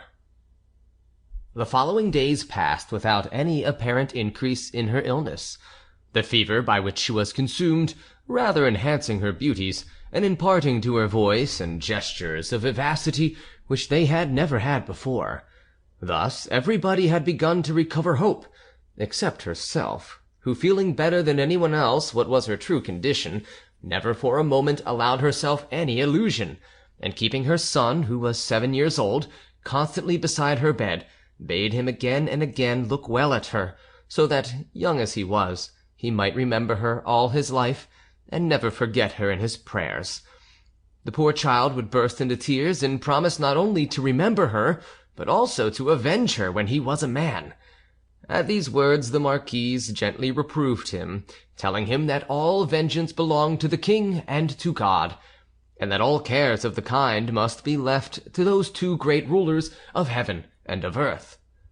On the 3rd of June, M. Catalan, a councillor, appointed as a commissioner by the Parliament of Toulouse, arrived at Ganges, together with all the officials required by his commission, but he could not see the marquise that night, for she had dozed for some hours, and this sleep had left a sort of torpor upon her mind, which might have impaired the lucidity of her depositions. The next morning, without asking anybody's opinion, M. Catalan repaired to the house of M. Desprats, and in spite of some slight resistance on the part of those who were in charge of her, made his way to the presence of the marquise. The dying woman received him with an admirable presence of mind, that made M. Catalan think there had been an intention the night before to prevent any meeting between him and the person whom he was sent to interrogate. At first, the marquise would relate nothing that had passed, saying that she could not at the same time accuse and forgive. But M. Catalan brought her to see that justice required truth from her before all things, since, in default of exact information, the law might go astray and strike the innocent instead of the guilty. This last argument decided the marquise, and during the hour and a half that he spent alone with her, she told him all the details of this horrible occurrence. On the morrow, M. Catalan was to see her again, but on the morrow the marquise was in truth much worse. He assured himself of this by his own eyes, and as he knew almost all that he wished to know, did not insist further for fear of fatiguing her. Indeed, from that day forward such atrocious sufferings laid hold upon the marquise that, notwithstanding the firmness which she had always shown and which she tried to maintain to the end, she could not prevent herself from uttering screams mingled with prayers. In this manner she spent the whole day of the 4th and part of the 5th. At last, on that day, which was a Sunday, towards 4 o'clock in the afternoon, she expired. The body was immediately opened, and the physicians attested that the marquise had died solely from the power of the poison, none of the 7 sword cuts which she had received being mortal. They found the stomach and bowels burned and the brain blackened. However, in spite of that infernal draught, which, says the official report, would have killed a lioness in a few hours, the marquise struggled for 19 days. So much, adds an account from which we have borrowed some of these details, so much did nature lovingly defend the beautiful body that she had taken so much trouble to make. M. Catalan, the very moment he was informed of the marquise's death, having with him 12 guards belonging to the governor, 10 archers, and a pocketon, dispatched them to the marquise' castle with orders to seize his person, that of the priest, and those of all the servants except the groom who had assisted the marquise in her flight. The officer in command of this little squad found the marquis walking up and down, melancholy and greatly disturbed, in the large hall of the castle, and when he signified to him the order of which he was the bearer, the marquis, without making any resistance, and as though prepared for what was happening to him, replied that he was ready to obey, and that moreover he had always intended to go before the Parliament to accuse the murderers of his wife. He was asked for the key of his cabinet, which he gave up, and the order was given to conduct him, with the other persons accused, to the prisons of Montpellier. As soon as the marquis came into that town, the report of his arrival spread with incredible rapidity from street to street. Then, as it was dark, lights came to all the windows, and people coroning out with torches formed a torchlight procession, by means of which everybody could see him. He, like the priest, was mounted on a sorry hired horse, and entirely surrounded by archers, to whom no doubt he owed his life on this occasion, for the indignation against him was so great that everyone was egging on his neighbours to tear him limb from limb, which would certainly have come to pass had he not been so carefully defended and guarded. Immediately upon receiving news of her daughter's death, Madame Roçan took possession of all her property, and making herself a party to the case, declared that she would never desist from her suit until her daughter's death was avenged. Monsieur Catalan began the examination at once, and the first interrogation to which he submitted the marquis lasted 11 hours. Then, soon afterwards, he and the other persons accused were conveyed from the prisons of Montpellier to those of Toulouse. A crushing memorial by Madame de Roçan followed them, in which she demonstrated with absolute clearness that the marquis had participated in the crime of his two brothers, if not in act, in thought, desire, and intention. The marquis's defence was very simple. It was his misfortune to have had two villains for brothers, who had made attempts first upon the honour and then upon the life of a wife whom he loved tenderly. They had destroyed her by a most atrocious death, and to crown his evil fortune, he, the innocent, was accused of having had a hand in that death. And indeed, the examinations in the trial did not succeed in bringing any evidence against the marquis beyond moral presumptions, which it appears were insufficient to induce his judges to award a sentence of death. A verdict was consequently given upon the 21st of August 1667, which sentenced the Abbé and the Chevalier de Ganges to be broken alive on the wheel, the Marquis de Ganges to perpetual banishment from the kingdom, his property to be confiscated to the king, and himself to lose his nobility and to become incapable of succeeding to the property of his children. As for the priest Perette, he was sentenced to the galleys for life, after having previously been degraded from his clerical orders by the ecclesiastical authorities. This sentence made a great stir, as the murder had done, and gave rise, in that period when extenuating circumstances had not been invented, to long and angry discussions. Indeed, the marquis either was guilty of complicity or was not. If he was not, the punishment was too cruel. If he was, the sentence was too light. Such was the opinion of Louis XIV, who remembered the beauty of the Marquis de Ganges for some time afterwards, when he was believed to have forgotten this unhappy affair, and when he was asked to pardon the Marquis de la Dutz, who was accused of having poisoned his wife, the king answered, "There is no need for a pardon, since he belongs to the Parliament of Toulouse, and the Marquis de Ganges did very well without one." It may easily be supposed that this melancholy event did not pass without inciting the wits of the day to write a vast number of verses and bouts rhymes about the catastrophe by which one of the most beautiful women of the country was carried off. Readers who have a taste for that sort of literature are referred to the journals and memoirs of the times. Now, as our readers, if they have taken any interest at all in the terrible tale just narrated, will certainly ask, what became of the murderers? We will proceed to follow their course until the moment when they disappeared, some into the night of death, some into the darkness of oblivion. The priest Perette was the first to pay his debt to heaven. He died at the oar on the way from Toulouse to Brest. The Chevalier withdrew to Venice, took service in the army of the most serene Republic, then at war with Turkey, and was sent to Candia, which the Mussulmans had been besieging for 20 years.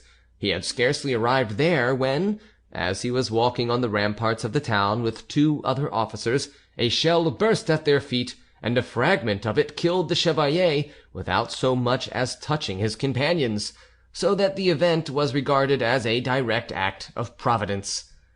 As for the Abbé, his story is longer and stranger. He parted from the Chevalier in the neighbourhood of Genoa, and crossing the whole of Piedmont, part of Switzerland, and a corner of Germany, entered Holland under the name of La Martelliere.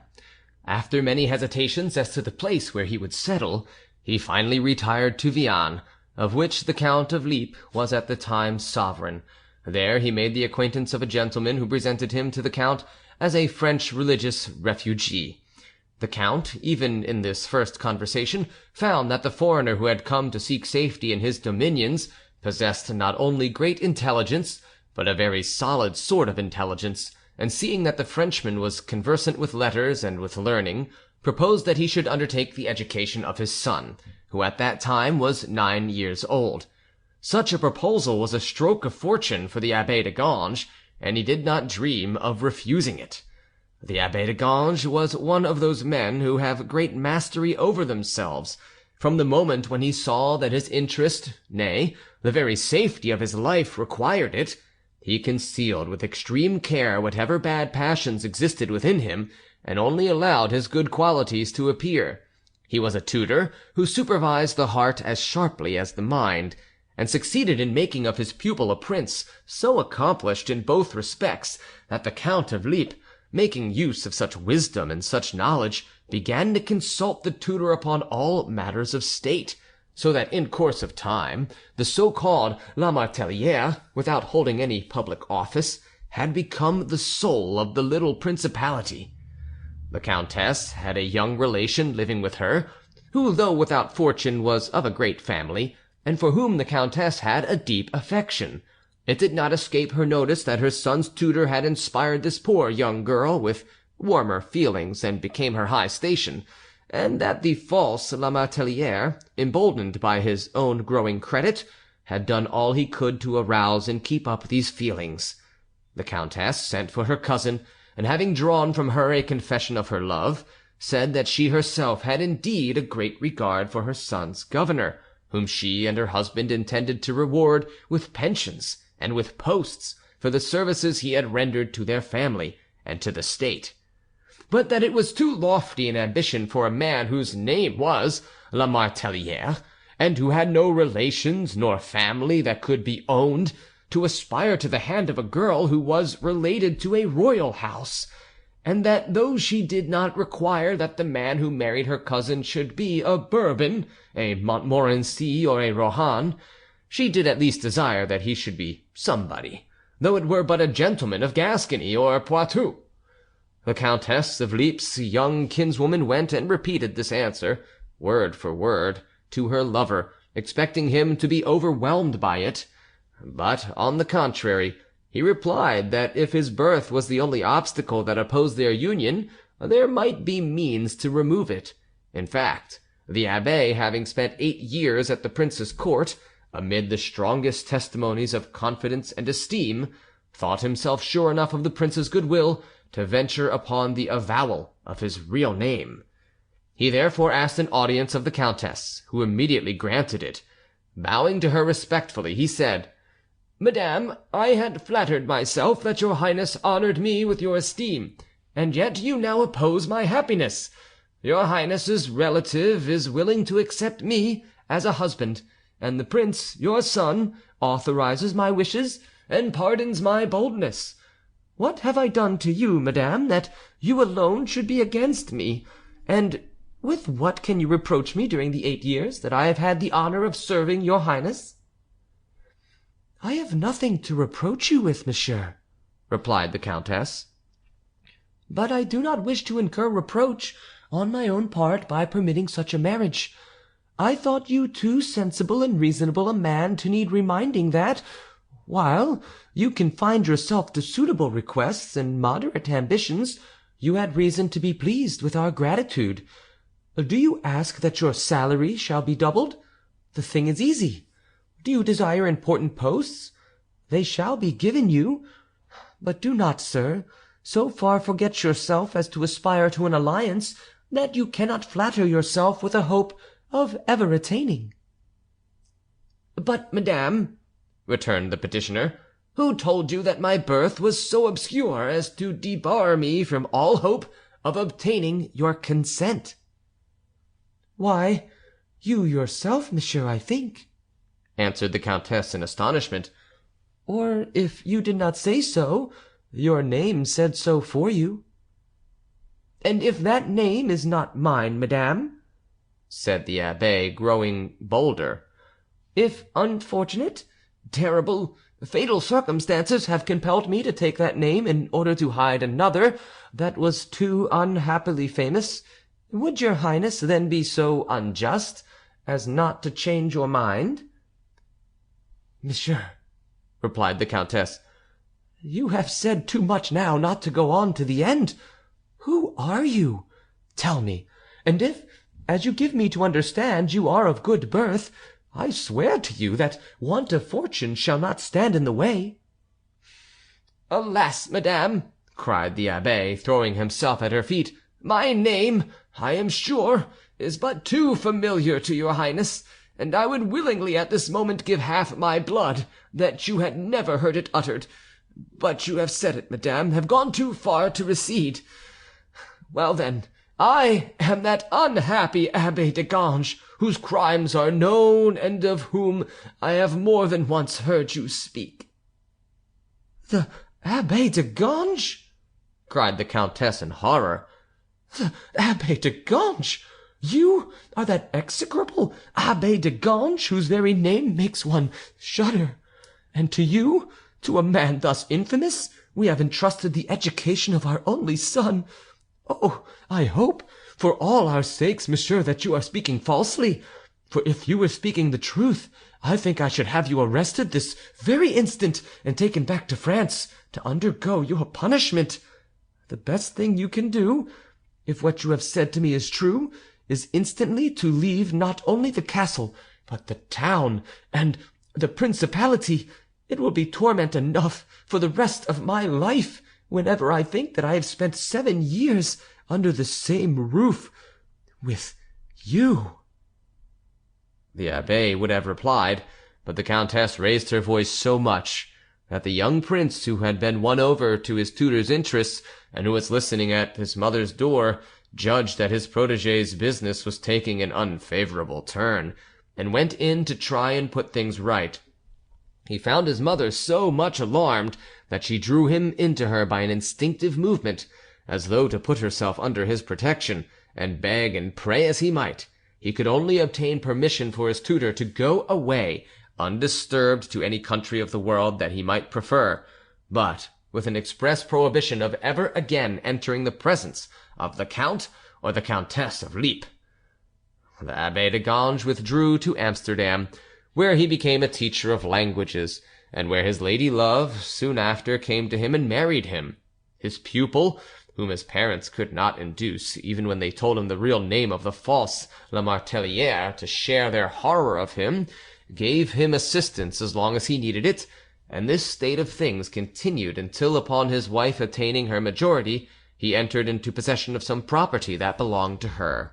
His regular conduct and his learning, which had been rendered more solid by long and serious study, caused him to be admitted into the Protestant consistory. There, after an exemplary life, he died, and none but God ever knew whether it was one of hypocrisy or of penitence.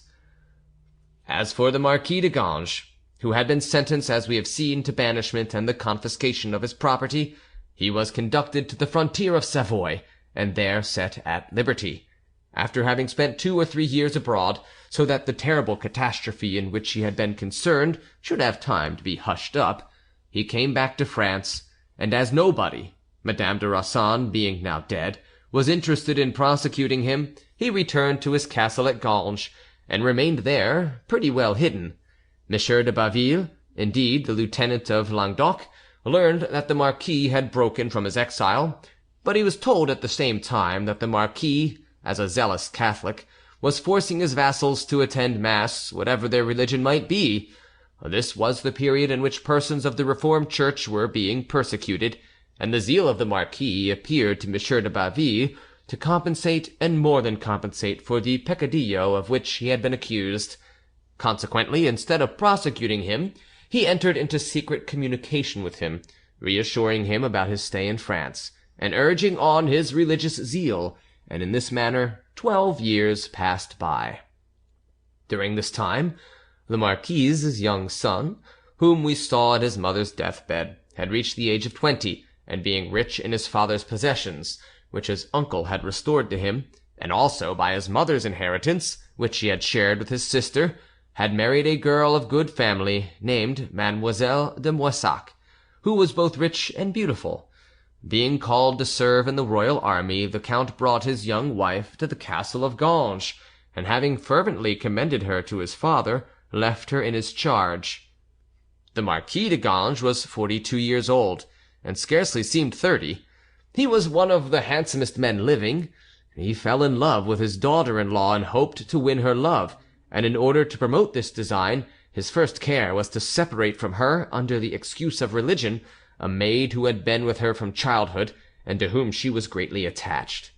This measure, the cause of which the young Marquise did not know, distressed her extremely. It was much against her will that she had come to live at all in this old castle of Ganges, which had so recently been the scene of the terrible story that we have just told. She inhabited the suite of rooms in which the murder had been committed. Her bedchamber was the same which had belonged to the late Marquise. Her bed was the same.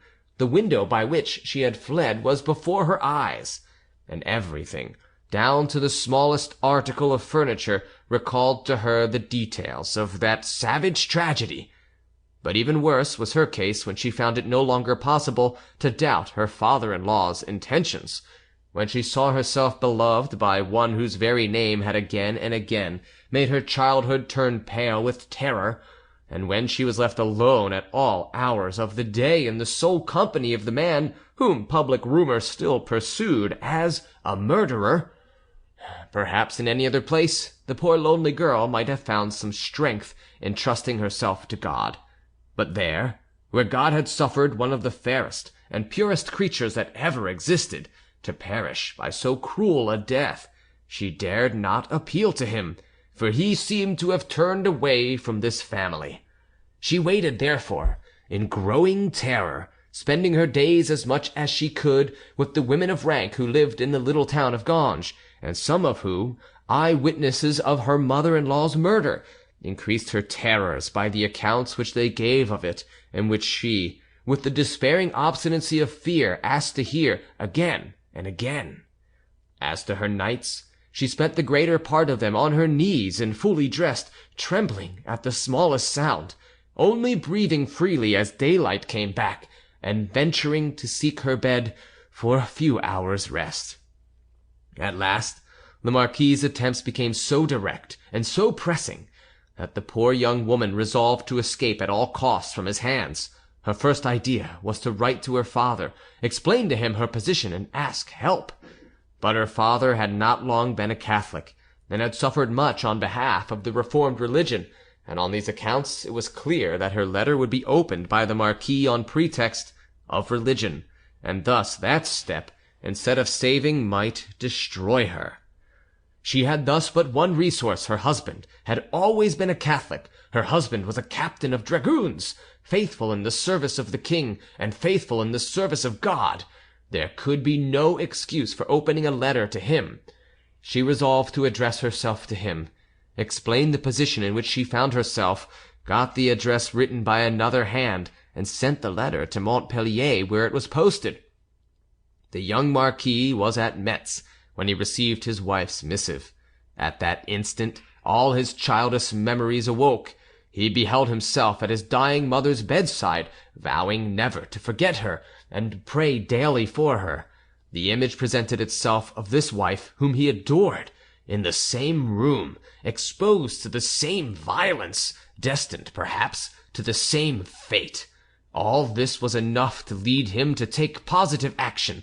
He flung himself into a post-chaise, reached Versailles, begged an audience of the king, cast himself with his wife's letter in his hand at the feet of Louis XIV, and besought him to compel his father to return into exile, where he swore upon his honor that he would send him everything he could need in order to live properly.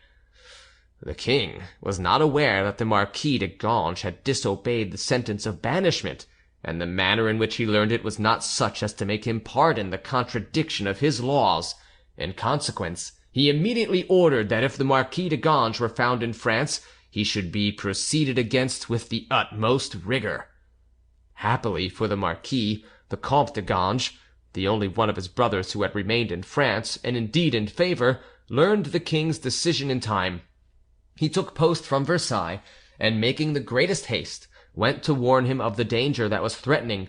Both together immediately left Ganges and withdrew to Avignon. The district of jvanstan, which, still belonging at that time to the Pope and being governed by a vice-legate, was considered as foreign territory.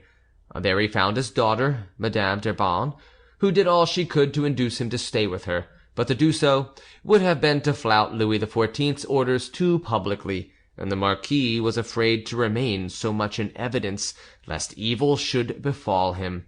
He accordingly retired to the little village of Lille, built in a charming spot near the fountain of Vaucluse. There he was lost sight of. None ever heard him spoken of again, and when I myself travelled in the south of France in 1835, I sought in vain any trace of the obscure and forgotten death which closed so turbulent and stormy an existence. As in speaking of the last adventures of the Marquis de Ganges, we have mentioned the name of Madame d'Urban, his daughter, we cannot exempt ourselves from following her amid the strange events of her life. Scandalous though they may be, such indeed was the fate of this family, that it was to occupy the attention of France through well nigh a century, either by its crimes or by its freaks. On the death of the Marquise, her daughter, who was barely 6 years old, had remained in the charge of the dowager Marquise de Ganges, who, when she had attained her 12th year, presented to her as her husband the Marquis de Parent, formerly a lover of the grandmother herself. The Marquis was 70 years of age, having been born in the reign of Henry IV. He had seen the court of Louis XIII and that of Louis XIV's youth, and he had remained one of its most elegant and favoured nobles. He had the manners of those two periods, the politest that the world has known, so that the young girl, not knowing as yet the meaning of marriage, and having seen no other man, yielded without repugnance, and thought herself happy in becoming the Marquise de Parent. The Marquis, who was very rich, had quarrelled with his younger brother, and regarded him with such hatred that he was marrying only to deprive his brother of the inheritance that would rightfully accrue to him should the elder die childless. Unfortunately, the Marquis soon perceived that the step which he had taken, however efficacious in the case of another man, was likely to be fruitless in his own. He did not, however, despair, and waited 2 or 3 years, hoping every day that heaven would work a miracle in his favour. But as every day diminished, the chances of this miracle, and his hatred for his brother grew. With the impossibility of taking revenge upon him, he adopted a strange and altogether antique scheme, and determined, like the ancient Spartans, to obtain by the help of another what heaven refused to himself. End of section 4. Recording by jvanstan, Savannah, Georgia.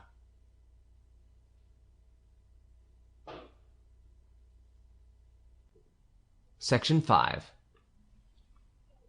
The Marquis did not need to seek long for the man who should give him his revenge. He had in his house a young page, some 17 or 18 years old, the son of a friend of his, who, dying without fortune, had on his deathbed particularly commended the lad to the Marquis. This young man, a year older than his mistress, could not be continually about her without falling passionately in love with her, and however much he might endeavour to hide his love, The poor youth was as yet too little practised in dissimulation to succeed in concealing it from the eyes of the Marquis, who, after having at first observed its growth with uneasiness, began on the contrary to rejoice in it, from the moment when he had decided upon the scheme that we have just mentioned. The Marquis was slow to decide, but prompt to execute. Having taken his resolution, he summoned his page, and after having made him promise inviolable secrecy, and having undertaken on that condition to prove his gratitude by buying him a regiment, explained what was expected of him. The poor youth, to whom nothing could have been more unexpected than such a communication, took it at first for a trick by which the Marquis meant to make him own his love, and was ready to throw himself at his feet and declare everything. But the Marquis, seeing his confusion, and easily guessing its cause, reassured him completely by swearing that he authorized him to take any steps in order to attain the end that the Marquis had in view. As in his inmost heart the aim of the young man was the same, the bargain was soon struck.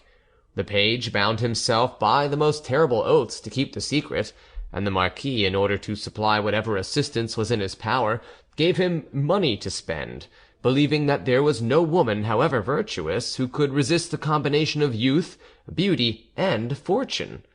Unhappily for the Marquis, such a woman, whom he thought impossible, did exist, and was his wife.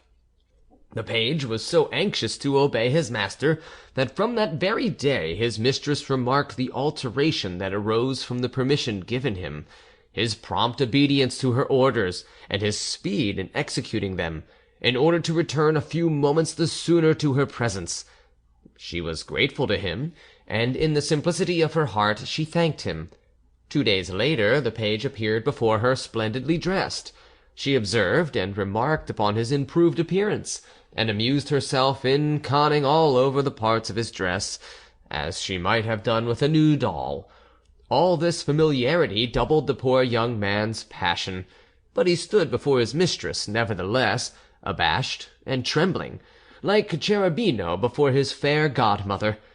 Every evening the Marquis inquired into his progress, and every evening the page confessed that he was no farther advanced than the day before. Then the Marquis scolded, threatened to take away his fine clothes, to withdraw his own promises, and finally to address himself to some other person. At this last threat the youth would again call up his courage, and promise to be bolder tomorrow, and on the morrow would spend the day in making 1,000 compliments to his mistress's eyes, which she in her innocence did not understand.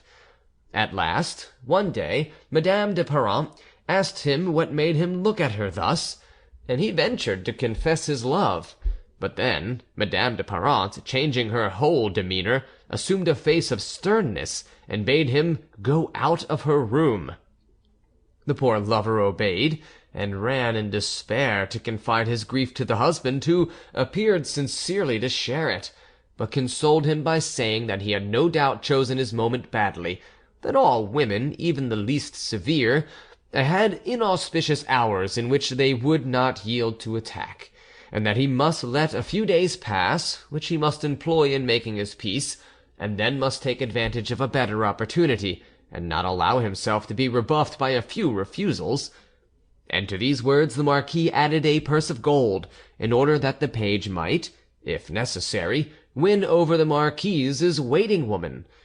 Guided thus by the older experience of the husband, the page began to appear very much ashamed and very penitent, but for a day or two the Marquise, in spite of his apparent humility, kept him at a distance, at last reflecting, no doubt, with the assistance of her mirror and of her maid, that the crime was not absolutely unpardonable, and after having reprimanded the culprit at some length while he stood listening with eyes cast down, she gave him her hand, forgave him, and admitted him to her companionship as before.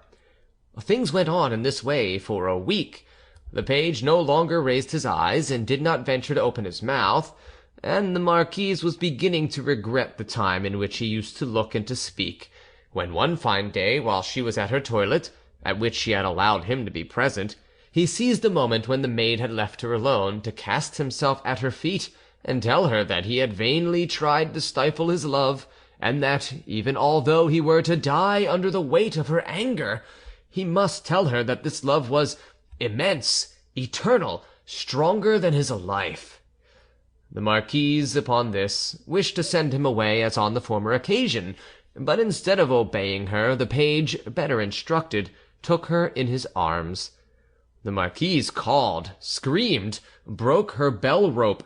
The waiting maid, who had been bought over, according to the Marquis's advice, had kept the other women out of the way, and was careful not to come herself.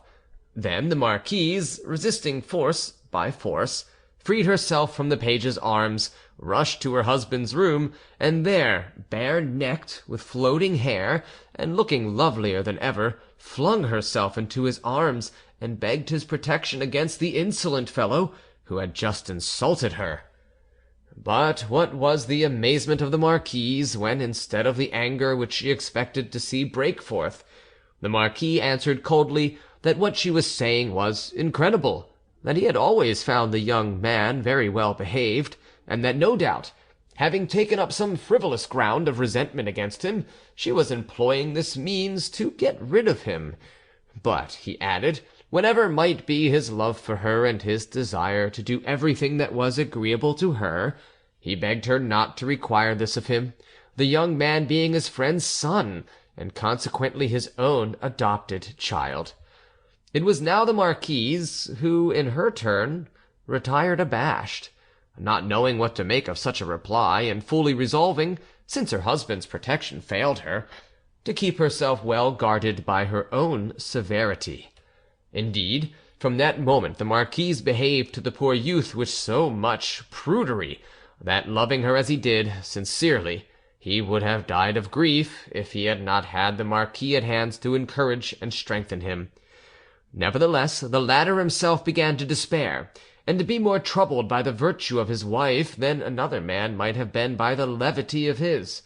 Finally, he resolved, seeing that matters remained at the same point, and that the Marquise did not relax in the smallest degree to take extreme measures, he hid his page in a closet of his wife's bedchamber, and rising during her first sleep, left empty his own place beside her, went out softly, double-locked the door, and listened attentively to hear what would happen. He had not been listening thus for 10 minutes when he heard a great noise in the room, and the page, trying in vain to appease it, the Marquis hoped that he might succeed, but the noise increasing showed him that he was again to be disappointed. Soon came cries for help, for the Marquise could not ring, the bell-ropes having been lifted out of her reach, and no one answering her cries, he heard her spring from her high bed, run to the door, finding it locked, rushed to the window, which she tried to open. The scene had come to its climax. The Marquis decided to go in, lest some tragedy should happen, or lest his wife's screams should reach some belated passer-by, who next day would make him the talk of the town. Scarcely did the Marquise behold him, when she threw herself into his arms, and pointing to the page, said, "Well, monsieur, will you still hesitate to free me from this insolent wretch?" "Yes, madame," replied the Marquis, "for this insolent wretch has been acting for the last 3 months, not only with my sanction, but even by my orders." The Marquise remained stupefied.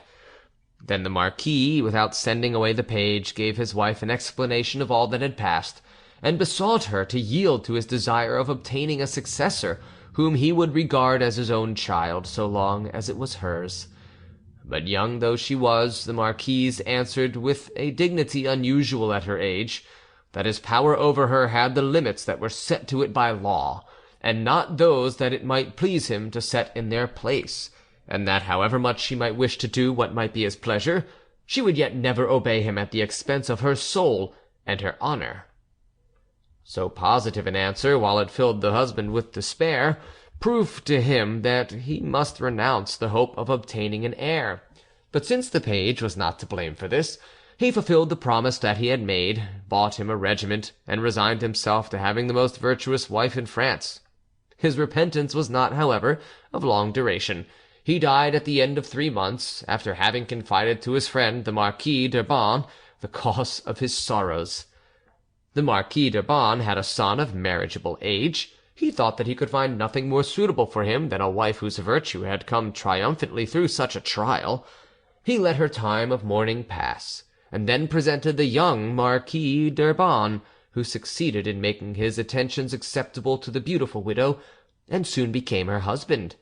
More fortunate than his predecessor, the Marquis d'Urban had 3 heirs to oppose to his collaterals, when some 2 years and a half later the Chevalier de Bouillon arrived at the capital of the county of Jvanstan. The Chevalier de Bouillon was a typical rake of the period, handsome, young, and well grown, the nephew of a cardinal who was influential at Rome, and proud of belonging to a house which had privileges of suzerainty. The Chevalier, in his indiscreet fatuity, spared no woman, and his conduct had given some scandal in the circle of Madame de Maintenon, who was rising into power. One of his friends, having witnessed the displeasure exhibited toward him by Louis XIV, who was beginning to become devout, thought to do him a service by warning him that the king gardait une dent against him. Translator's note: gardait une dent, that is, to keep up a grudge, means literally to keep a tooth against him. "Pardieu," replied the Chevalier, "I am indeed unlucky when the only tooth left to him remains to bite me." This pun had been repeated, and had reached Louis XIV, so that the Chevalier presently heard, directly enough this time, that the king desired him to travel for some years. He knew the danger of neglecting such intimations, and since he thought the country after all preferable to the Bastille, he left Paris and arrived at Avignon, surrounded by the halo of interest that naturally attends a handsome, young, persecuted nobleman. The virtue of Madame d'Urban was as much cried up at Avignon as the ill behaviour of the Chevalier had been reprobated in Paris. A reputation equal to his own, but so opposite in kind, could not fail to be very offensive to him. Therefore he determined immediately upon arriving to play one against the other. Nothing was easier than the attempt. Monsieur d'Urban, sure of his wife's virtue, allowed her entire liberty.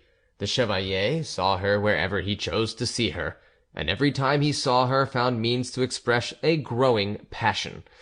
Whether because the hour had come for Madame d'Urban, or whether because she was dazzled by the splendour of the chevaliers belonging to a princely house, her virtue, hitherto so fierce, melted like snow in the May sunshine, and the Chevalier, luckier than the poor page, took the husband's place without any attempt on Madame d'Urban's part to cry for help. As all the Chevalier desired was public triumph, he took care to make the whole town acquainted at once with his success. Then, as some infidels of the neighbourhood still doubted, the Chevalier ordered one of his servants to wait for him at the marquise's door with a lantern and a bell. At 1 in the morning the Chevalier came out, and the servant walked before him, ringing the bell. At this unaccustomed sound, a great number of townspeople who had been quietly asleep awoke, and, curious to see what was happening, opened their windows. They beheld the Chevalier walking gravely behind his servant, who continued to light his master's way and to ring along the course of the street that lay between Madame d'Urban's house and his own. As he had made no mystery to anyone of his love affair, nobody took the trouble even to ask him whence he came. However, as there might possibly be persons still unconvinced, he repeated this same jest, for his own satisfaction, 3 nights running, so that by the morning of the 4th day nobody had any doubts left. As generally happens in such cases, Monsieur d'Urban did not know a word of what was going on until the moment when his friends warned him that he was the talk of the town. Then he forbade his wife to see her lover again. The prohibition produced the usual results. On the morrow, as soon as Monsieur d'Urban had gone out, the marquise sent for the Chevalier to inform him of the catastrophe in which they were both involved. But she found him far better prepared than herself for such blows, and he tried to prove to her, by reproaches for her imprudent conduct, that all this was her fault. so that at last the poor woman, convinced that it was she who had brought these woes upon them, burst into tears. Meanwhile, Monsieur d'Urban, who, being jealous for the first time, was the more seriously so, having learned that the chevalier was with his wife, shut the doors, and posted himself in the antechamber with his servants, in order to seize him as he came out. But the chevalier, who had ceased to trouble himself about Madame d'Urban's tears, heard all the preparations, and suspecting some ambush, opened the window, and although it was 1 o'clock in the afternoon, and the place was full of people, jumped out of the window into the street, and did not hurt himself at all, though the height was 20 feet, but walked quietly home at a moderate pace.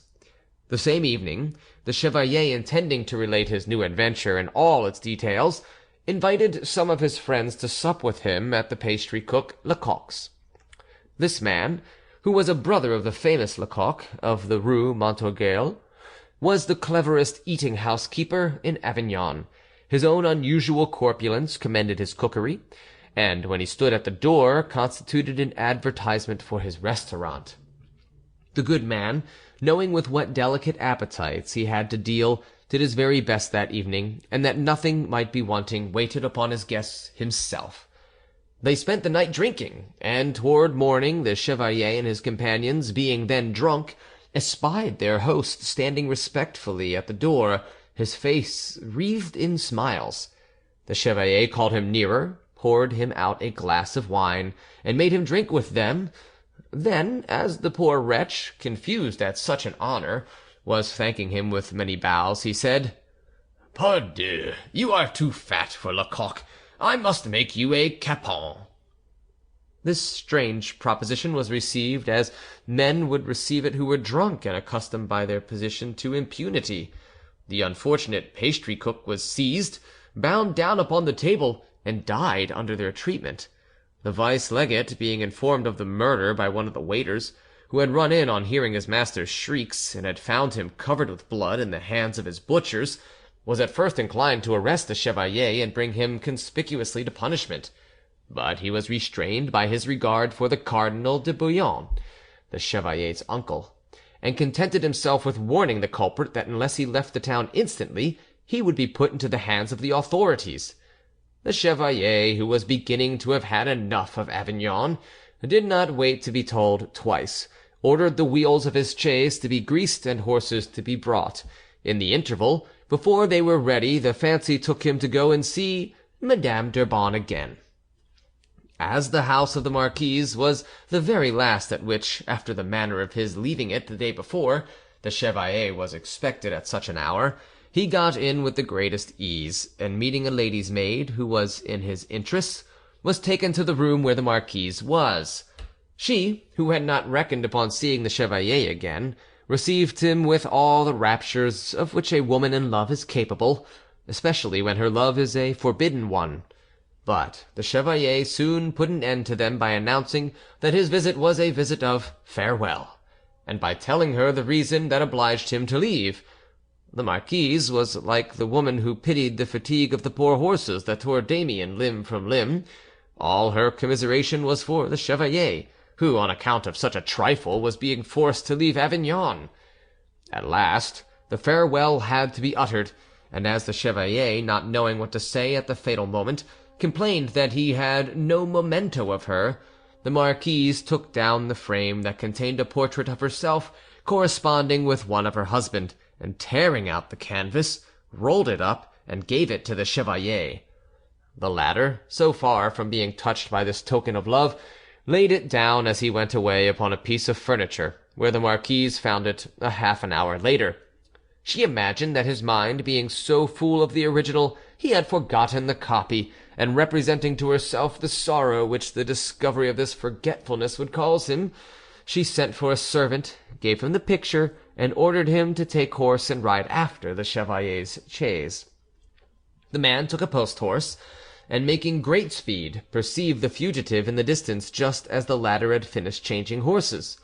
He made violent signs and shouted loudly in order to stop the postillion. But the postillion having told his fare that he saw a man coming on at full speed, the chevalier supposed himself to be pursued, and bade him go on as fast as possible. This order was so well obeyed that the unfortunate servant only came up with the chaise a league and a half farther on. Having stopped the postilion, he got off his horse and very respectfully presented to the chevalier the picture which he had been bidden to bring him.